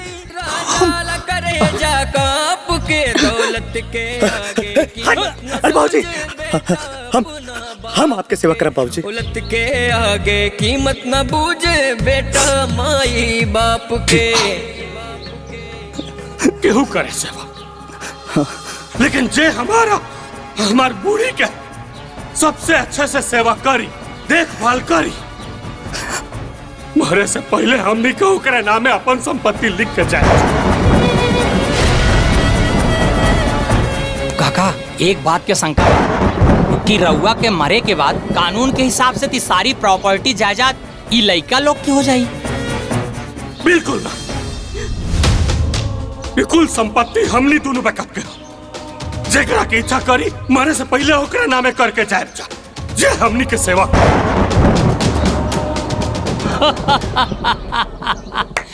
तब तो हमसे बढ़िया सेवा क्यों न कर पाई। ए भैया गाँव वाले जा जा जा जा जा जा अपने घरे जा जा भीड़ मत लगाओ। जा जा जा जा जा जा जाई सब लोग भैया। अरे यहाँ खड़े के का करता जा अंदर सेवा की तैयारी करा जा। अरे यहाँ खड़े खड़े काम होता का जा सेवा की तैयारी जा। हमसे बढ़िया रहुआ के सेवा क्यों न कर पाई। देखिया हम जैसे अपने महतारी बाप की सेवा करत है वैसे रहुआ के भी सेवा करो। बस आशीर्वाद दे दा काका चाप के। आशीर्वाद दे दी बाबूजी। जा थे काका चल चल चल।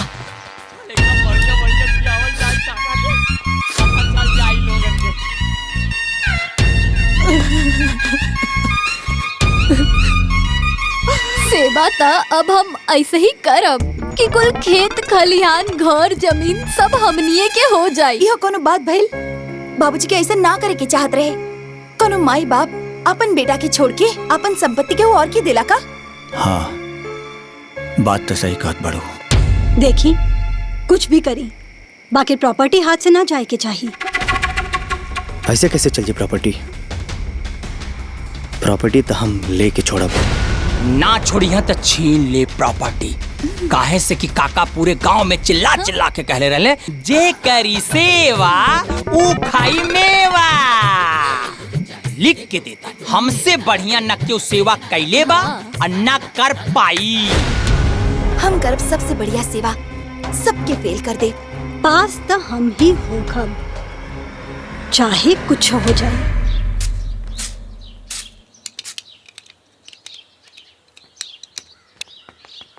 गोलू आराम से खड़ा जा आराम से। ए कलौतिया कलौतिया।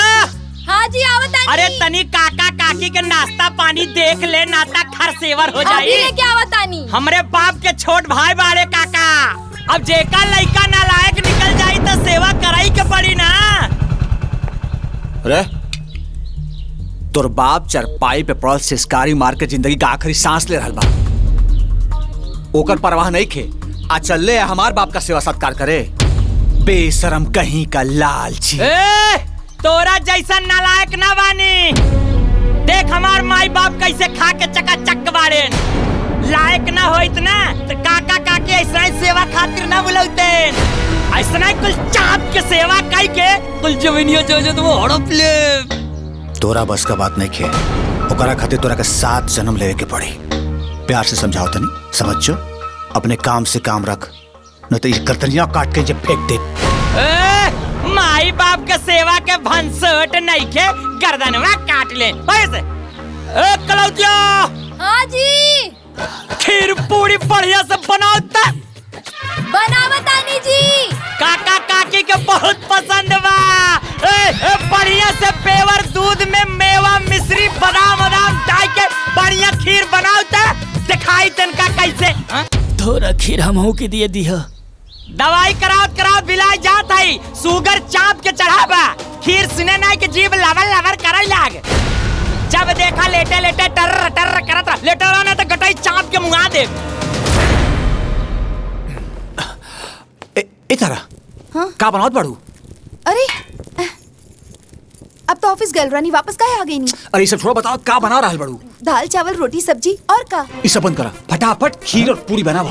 खीर पूरी उ काहे? अरे शकड़ुआ बाबूजी कहते खीर और पूरी बना रहल बा। जल्दी कर। ओकरा से पहले खीर पूरी बना के बाबूजी के हमनी खिया दो जा। हाँ, जल्दी कर। हम अभी बनावतानी। अरे चला हम तो साथ तानी। जल्दी जल्दी। पूरी बढ़िया बढ़िया नरम नरम छनी है। अरे रउआ चिंता जन करी। पूरी के साथ में हम गरम गरम परोठो बनैले बानी। ना तो हो जा काका काकी के जल्दी बना के खिया दी लोग हमनी से पहले ही। एक बात कलौतिया तई बहुत गुडी बाड़े। दिखाई में बकलोल है। अगर सुंदर होते ना तो पूरे गांव में आग लगा देते।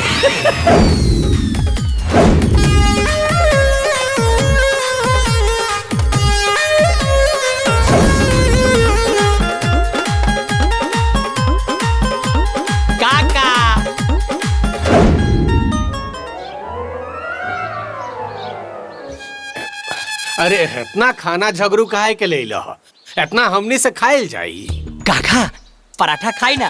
हमार कलौतिया रच रच के बनौले बा।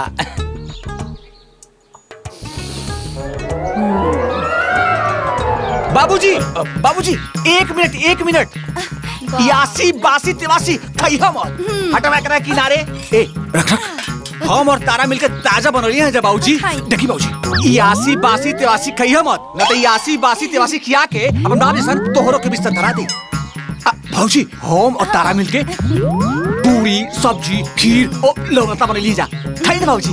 खाई बाबूजी खीर और पूरी खाई। हो ना।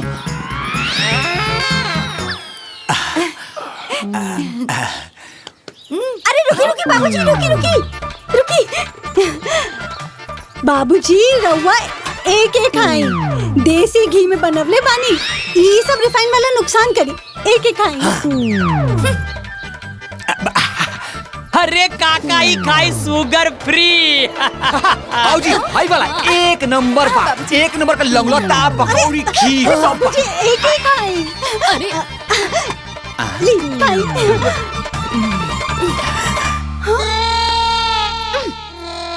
काका ये सब खाई एकदम शुद्ध देसी घी के बनल खीर बा। बढ़िया। ए बाबूजी हमार खाई बहुत अच्छा बनल बा।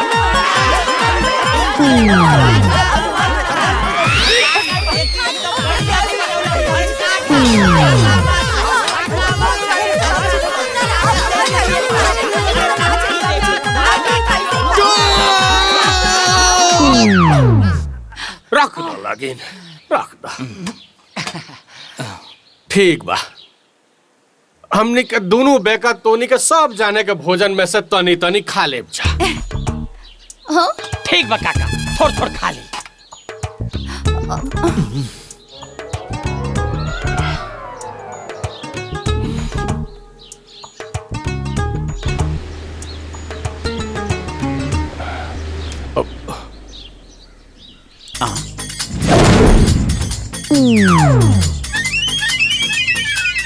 तेरी के एगो तो इतना गर्मी के दिन बा आई इतना स्वादिष्ट है भोजन बनल बा एन टाइम पर ससुरा लाइट कट गई।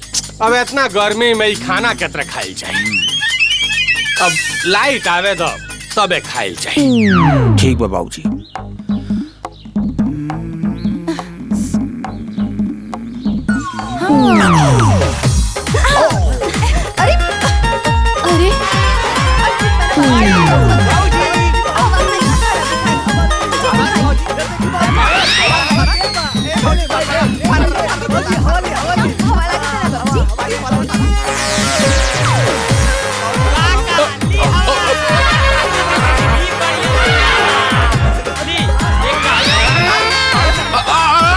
अरे अरे बस करो लगिन तो नहीं के। इतना बड़का बारात फतर फतर फतर डोलावत रहा। हमरा तो डर लागत कपरवा ना फूट जाए। तो को हवा नहीं लागत हमरा। अब तो लाइट आई तबे हमनी के खाएब जा। का हो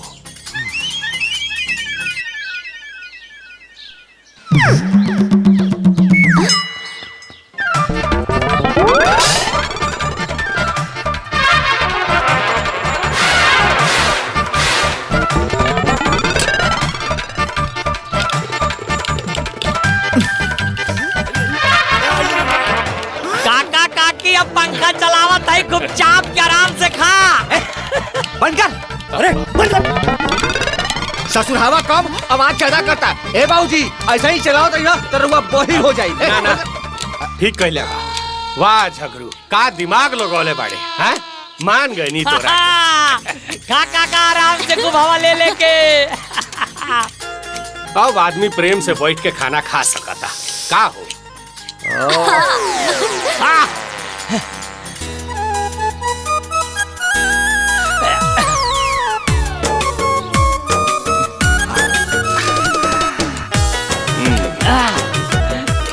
बाबूजी हमार खाई हमार बहुत टेस्टी है।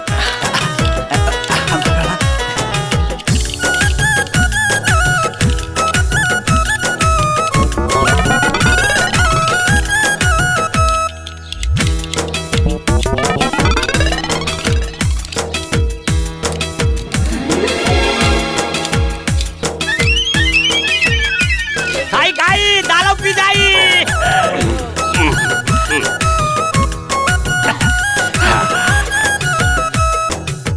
बड़ा स्वादिष्ट भोजन रहा।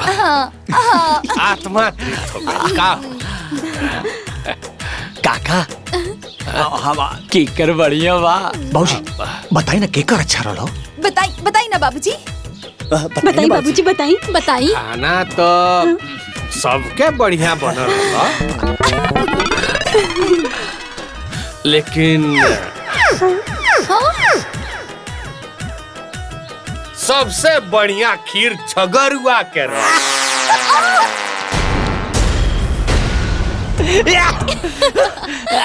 काका रहुआ बहुत समझदार बानी।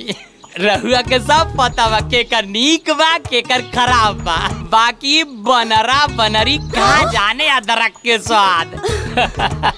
काका हमार कलौतिया बहुत गुनी बा। ई पगली देखाइन में बकलोल बा। बाकी बड़ा नीमन बनावेले। अरे तो इतना गुनी बिया इतना बढ़िया भोजन बनावे के जाने ले तबे तो इतना स्वादिष्ट खाना बनौलस या। अच्छा हमनी के इतना बढ़िया स्वादिष्ट खाना खा के ना नट्टी तले पेट भर गइल बा। अब सूते का मन करता है। सब थरिया वरिया बारात हटावला।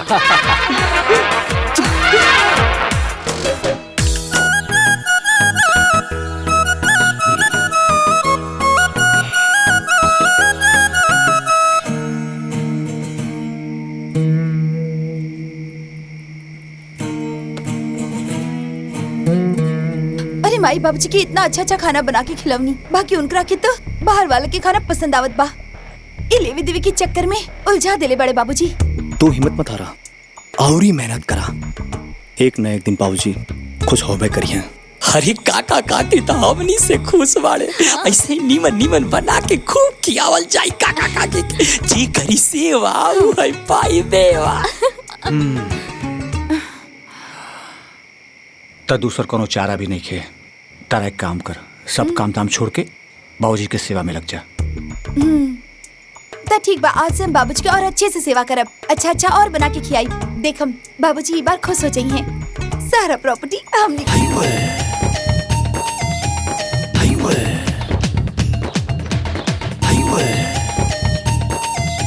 काका काकी इली ताजा ताजा माठा। अरे बिना तकिया के सुतल बड़ा, गर्दन टेढ़ हो जाए। अरे रहे तो बबुआ, रुका हम घरे से तकिया लेके आवतानी।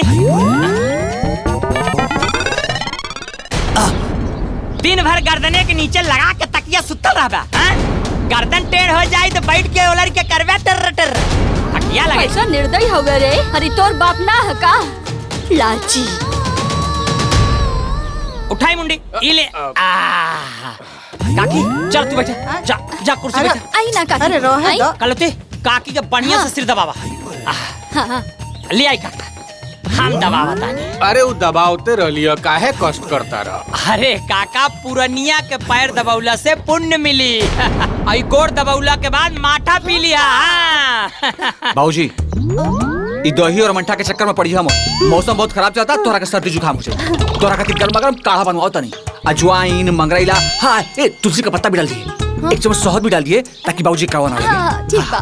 हे बाबूजी, अरे माठा काढ़ा और छोड़ी, हम आपके खातिर बेल के शरबत बनाओ तड़े। हे सुनो तारू हो, बाबूजी खातिर बेल के शरबत लेके आवा। अच्छा। तनी मीठा कम रहे। हाँ? बहू बेल के शरबत काढ़ा रहे तो हमरा खातिर मोठे ठीक बा। काका ताजा ताजा बा बढ़िया से। इतना तेल पानी पर बाप का करते ना तो तोर बाप खटिया सुट के दौड़े लगे। बाबूजी बहुत भाई पैरवा। बाबूजी ये के माई बाप का सेवा कर में बड़ा आनंद आवेला। बाबूजी कैसे लगा था पैर दबाता था, आराम मिला था ना बाबूजी। अरे मुंह काट के थोड़े सो माई का सर दबा। हटा हटा, अरे हटा। अरे हटा लो, काकी के माथा हम दवाई। अरे कम से कम पैरवा तो दबाओ सन। दबाओ दबाओ तानी। अरे तू दबाता माई के हाथवा। अच्छा अरे काका हम कपार दबाओ तनी मुंडी। जब कपार दबाई तो दिमाग हरियराई, और जब दिमाग हरियराई तो फैसला नंबर 1 लेवा। जैसे काढ़ा अब बेले के शरबत हो गई फेल, और माठा हो गई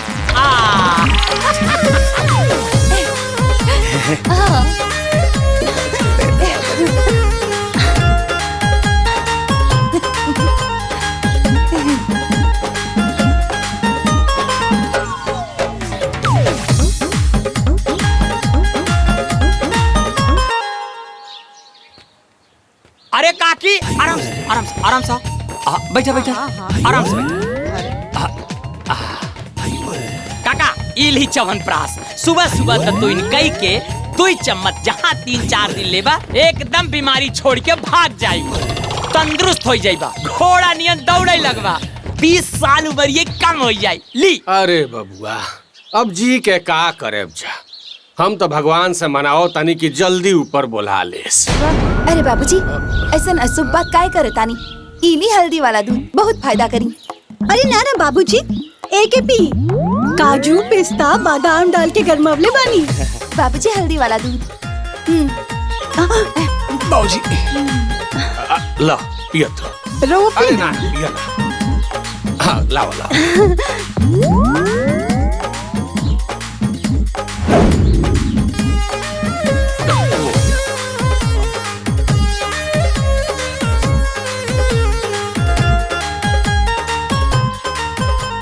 बहुरिया जी बाबूजी। हमें का मिलौले रहलू हल्दी बादाम भी बढ़िया बा। ए बहुरिया तहरा का मिलौले रहलू एमे? काजू पिस्ता बादाम। जानत हूँ तहरा से बढ़िया ही छोटकी बहुरिया के काजू पिस्ता बादाम वाला रहला सा, लेकिन तोहनी के दोनों जाने से अच्छा ई झगरुआ के ई च्यवनप्राश बा। इते जैसे खियौली हो हमरा देह में तंदुरुस्ती आ गई बुझाता। देखा काका बहुत अनुभवी बानी रहुआ, रहुआ के एकदम समझबा के अच्छा बा आ के बुरा बा। बढ़िया बानू। काका एका रखा रोज सुबेरे 2 चम्मच खइहा, अब काकी के खिलइहा।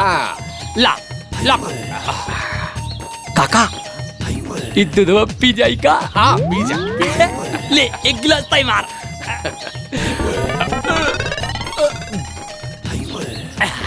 बड़ा निमन बा।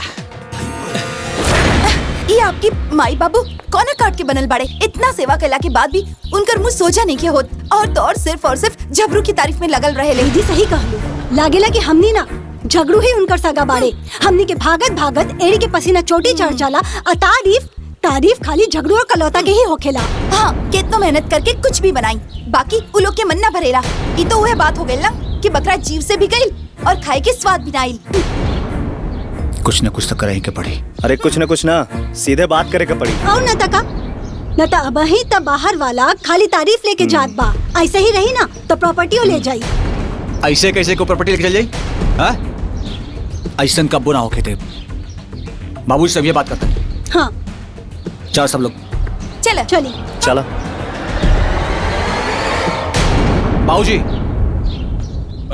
बाबूजी ई का ड्रामा फैला के रखले बड़ा हैं? अब बस करी, बहुत होल तोर नौटंकी। अरे का भइल हो?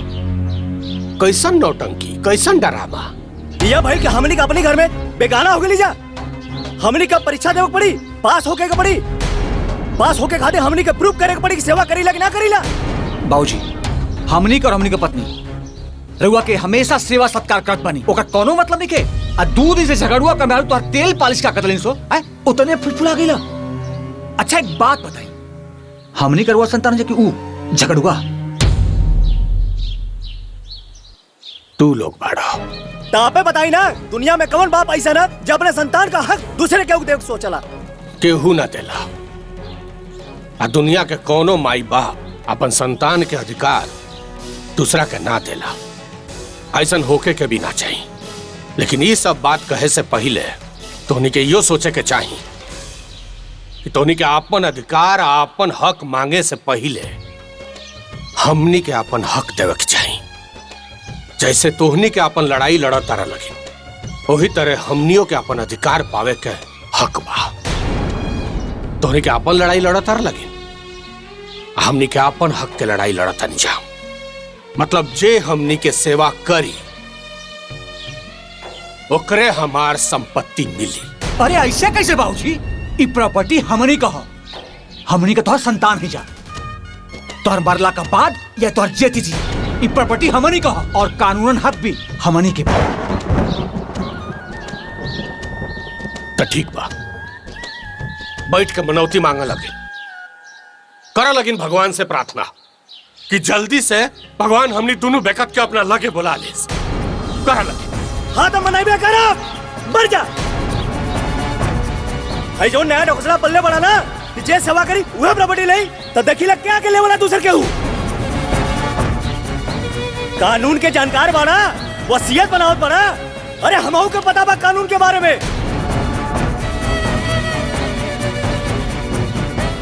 तो देखिया तारा के जीता जी पागल घोषित करके इस सारा प्रॉपर्टी अपना लिया जाई। तो कर दो सर पागल घोषित हमरा के पागल घोषित करके पागल खाने में ले जाके फेंकवा दो सर। ओकरा बाद हमरा प्रॉपर्टी पर कब्जा कर लियो सर। बस तोहनी जैसा औलाद से और कोनो उम्मीद हो भी नहीं के सका। बस इहे दिन देखे के बाकी रह गल। हां एक आदमी तोहनी के पाल पोस के बड़ा कइनी, पाल पोस के हर घड़ी पाल पोस के। अरे पाल पोस के बड़ा के आज तक गला कापड़ा बन के। हां का कदले बानी रे तोहनी के खातिर हमनी के अपन पूरा जीवन खत्म कर दानी जा। तोहनी के कह दरसन के का कदानी हम बताओ तनी के का कहनी। 9 महीना तले पेट में पाल के पाप कैले बाड़ी तोहनी के खूब मुंह साफ करके पाप कैले बाड़ी। लड़काई में ते सुतला में पेशाब कर देत रहले बिछौना पर। तब वकील बिछौना पर, बसात बिछौना पर तोरा के अपने करेजा से सटा के सुतत रहली। हम तोरा के अपने करेजा से सटा के बसात बिछौना पर सुत जाई। का कि ते हमनी के औलाद है ना, औलाद के मुंह तक खुशबू जैसा लागेला। ये पाप करी जा हमनी के तू नहीं कर। ये पाप का तो हमनी के सजा मिलनी के चाहिए। हमनी के पागल घोषित करके पागल भाई छोड़ दी जाएगी। पाप कर बनियो चुप हो जाइए।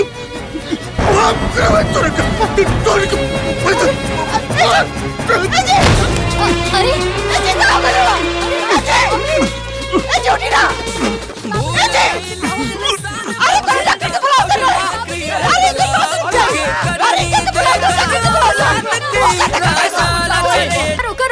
जोश में कहाँ पगलाइल बाड़ा?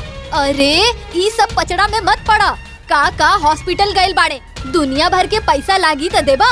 गाड़ी घुमावा, जौन होई दुआरी देखल जाई। चला।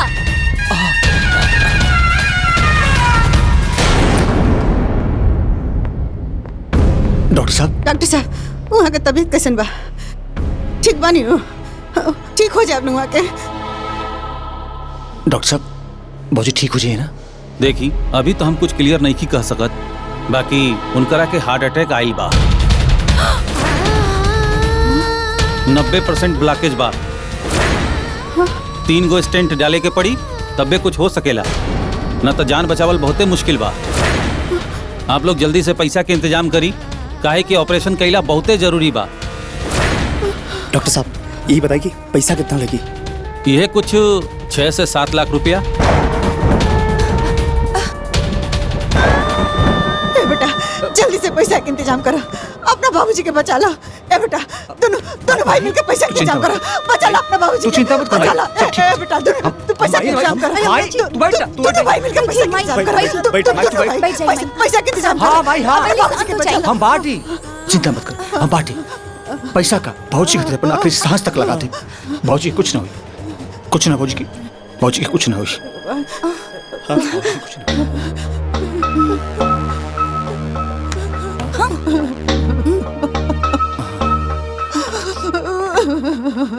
रो मत भाई।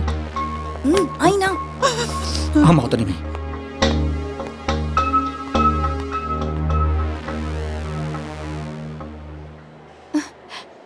रहुआ आप का करब? इतना पैसा कहाँ बा? अरे इतना बड़का मुसीबत आई बा, तमाई के सामने कुछ ना कुछ तो बोलने के पड़ी ना। भैया इतना पैसा आई कहाँ से? दोनों जना के मिलकर व्यवस्था करे के बा, कर्जा उर्जा लेके पड़ी। अरे कर्जा वर्जा लेवे के कौनो जरूरत नहीं खे। अरे इतना पैसा खर्चा कैला के बाद भी का पता बाबूजी जिए के मरिए और जी के का करी है। हाँ दीदी बिल्कुल सही कह रहे बानी। पता ना ठीक भइला के बाद प्रॉपर्टी के दी है, पता लागल कर्जो भाई प्रॉपर्टी हो गई, फिर न घर के रहब और न घाट के। अरे तब बाबूजी कैसे छोड़ दी? और ना तका जौन होगी तौन होगी।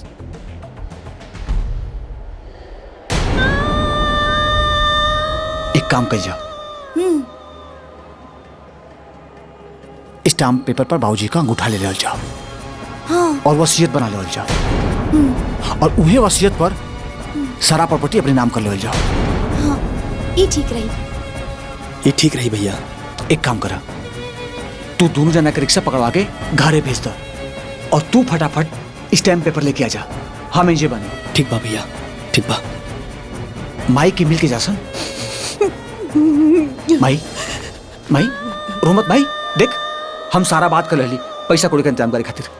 किशन हाँ भैया, तू जा फटाफट पैसा का इंतजाम कर। ठीक है ठीक बा। हम इंजे माई के साथ हम जाते भैया। जा तू लोग भी जा। हम बानी ना माई, हम बानी। हाँ आप लोग फोन कैले रहनी, बोली का अर्जेंट काम बा? वकील साहब अर्जेंट बात इरला की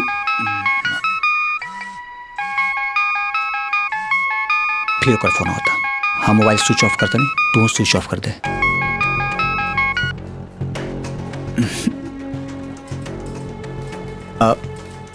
बात दरअसल ही रहा वकील साहब, इस टाइम पेपर बाबूजी का अंगूठा भी बा।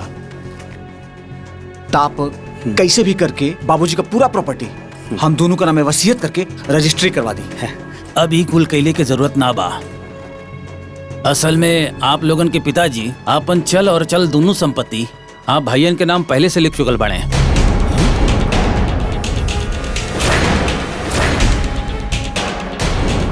ई का कहती वकील साहब? हम बिल्कुल सही कहता नहीं।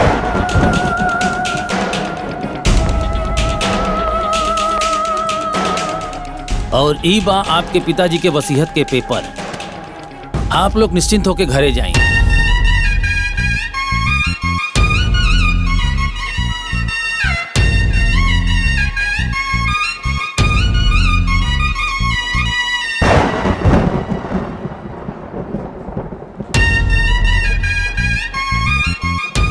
और हइयो ले जा, एकर कोनो काम नहीं खे।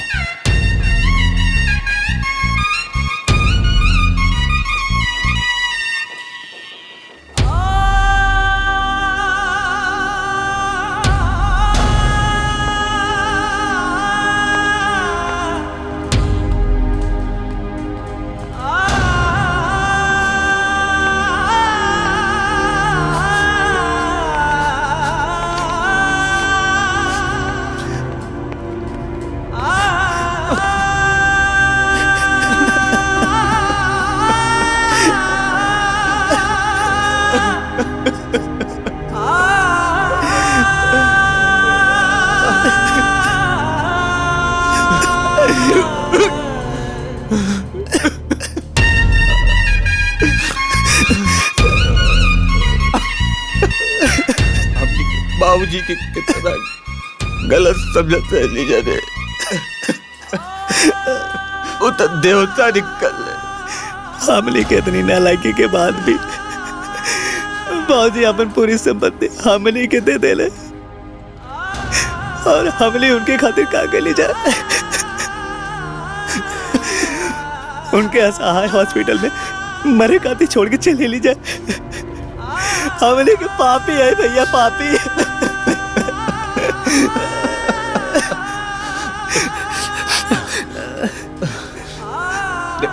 देख अब बोला से कोई फायदा नहीं कर। चल के हमने के बाबूजी अच्छे से इलाज कराओ जा, तबे हमने के माफी मिली। हाँ भैया, घरे चल के सबके लेके चल जी हॉस्पिटल।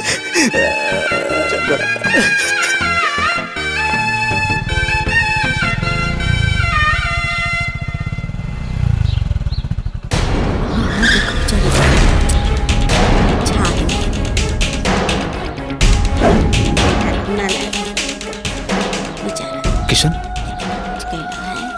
ये भीड़ कैसे लगल बा? पता ना भैया, चल के दिखाई जा।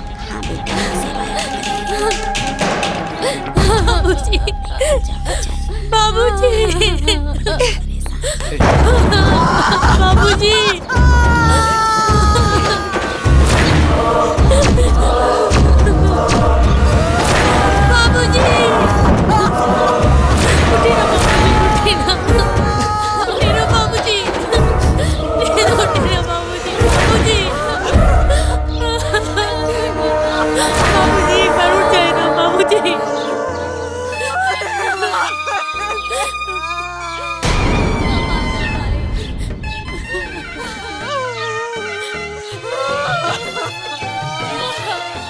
आ गए ले तू लोग। आवा आवा, देखा बाबूजी के तू दोनों के इच्छा ना पूरी हो गई। अब तू दोनों से कुछ ना मांगे है। मरत एगो इच्छा रहल उनकर कि एक बार तोहनी कर जी भर के देख ले।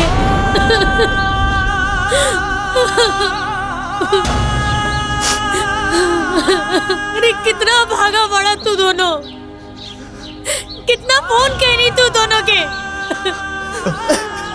बाबूजी ना ही हम गए।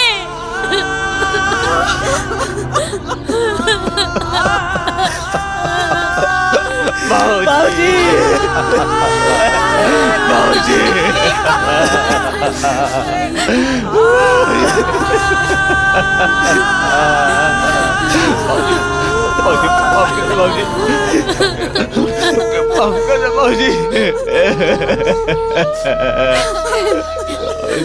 हमके माफ कर दो बाबूजी, हमके माफ कर दो, हमके माफ कर दो बाबूजी। एक बार फिर से वापिस आ जी बाबूजी, दोबारा ऐसा गलती ना करल जी बाबूजी। बाबूजी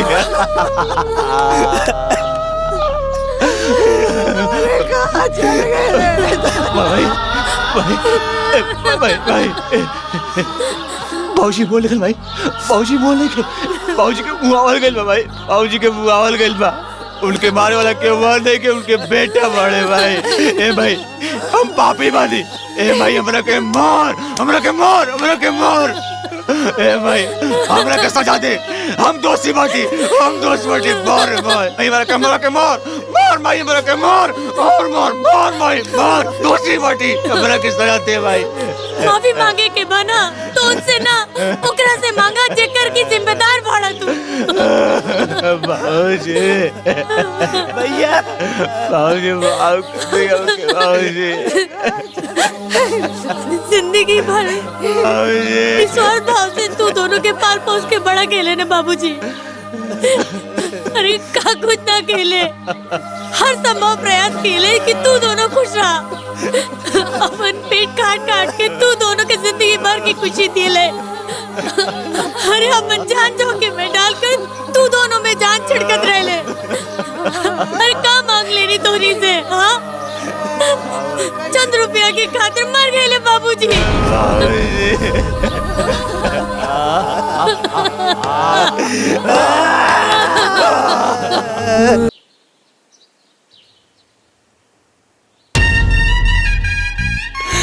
बाबूजी,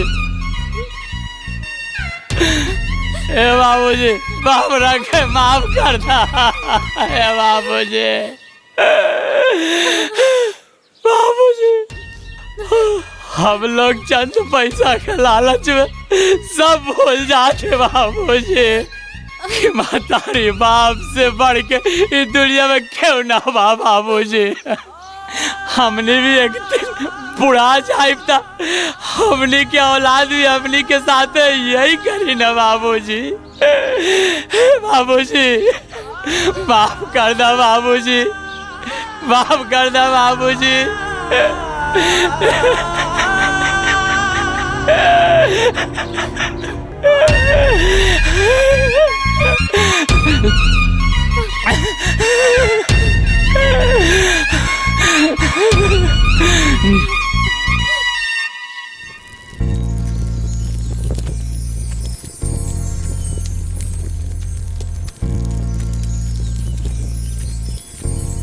तो दीदी का बनावल जाई, रोटी खाई कि पराठा?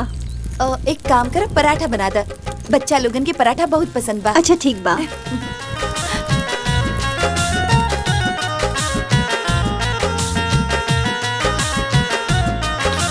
बाबूजी, आपके बगैर ही घर सूना सूना लगा था बाबूजी।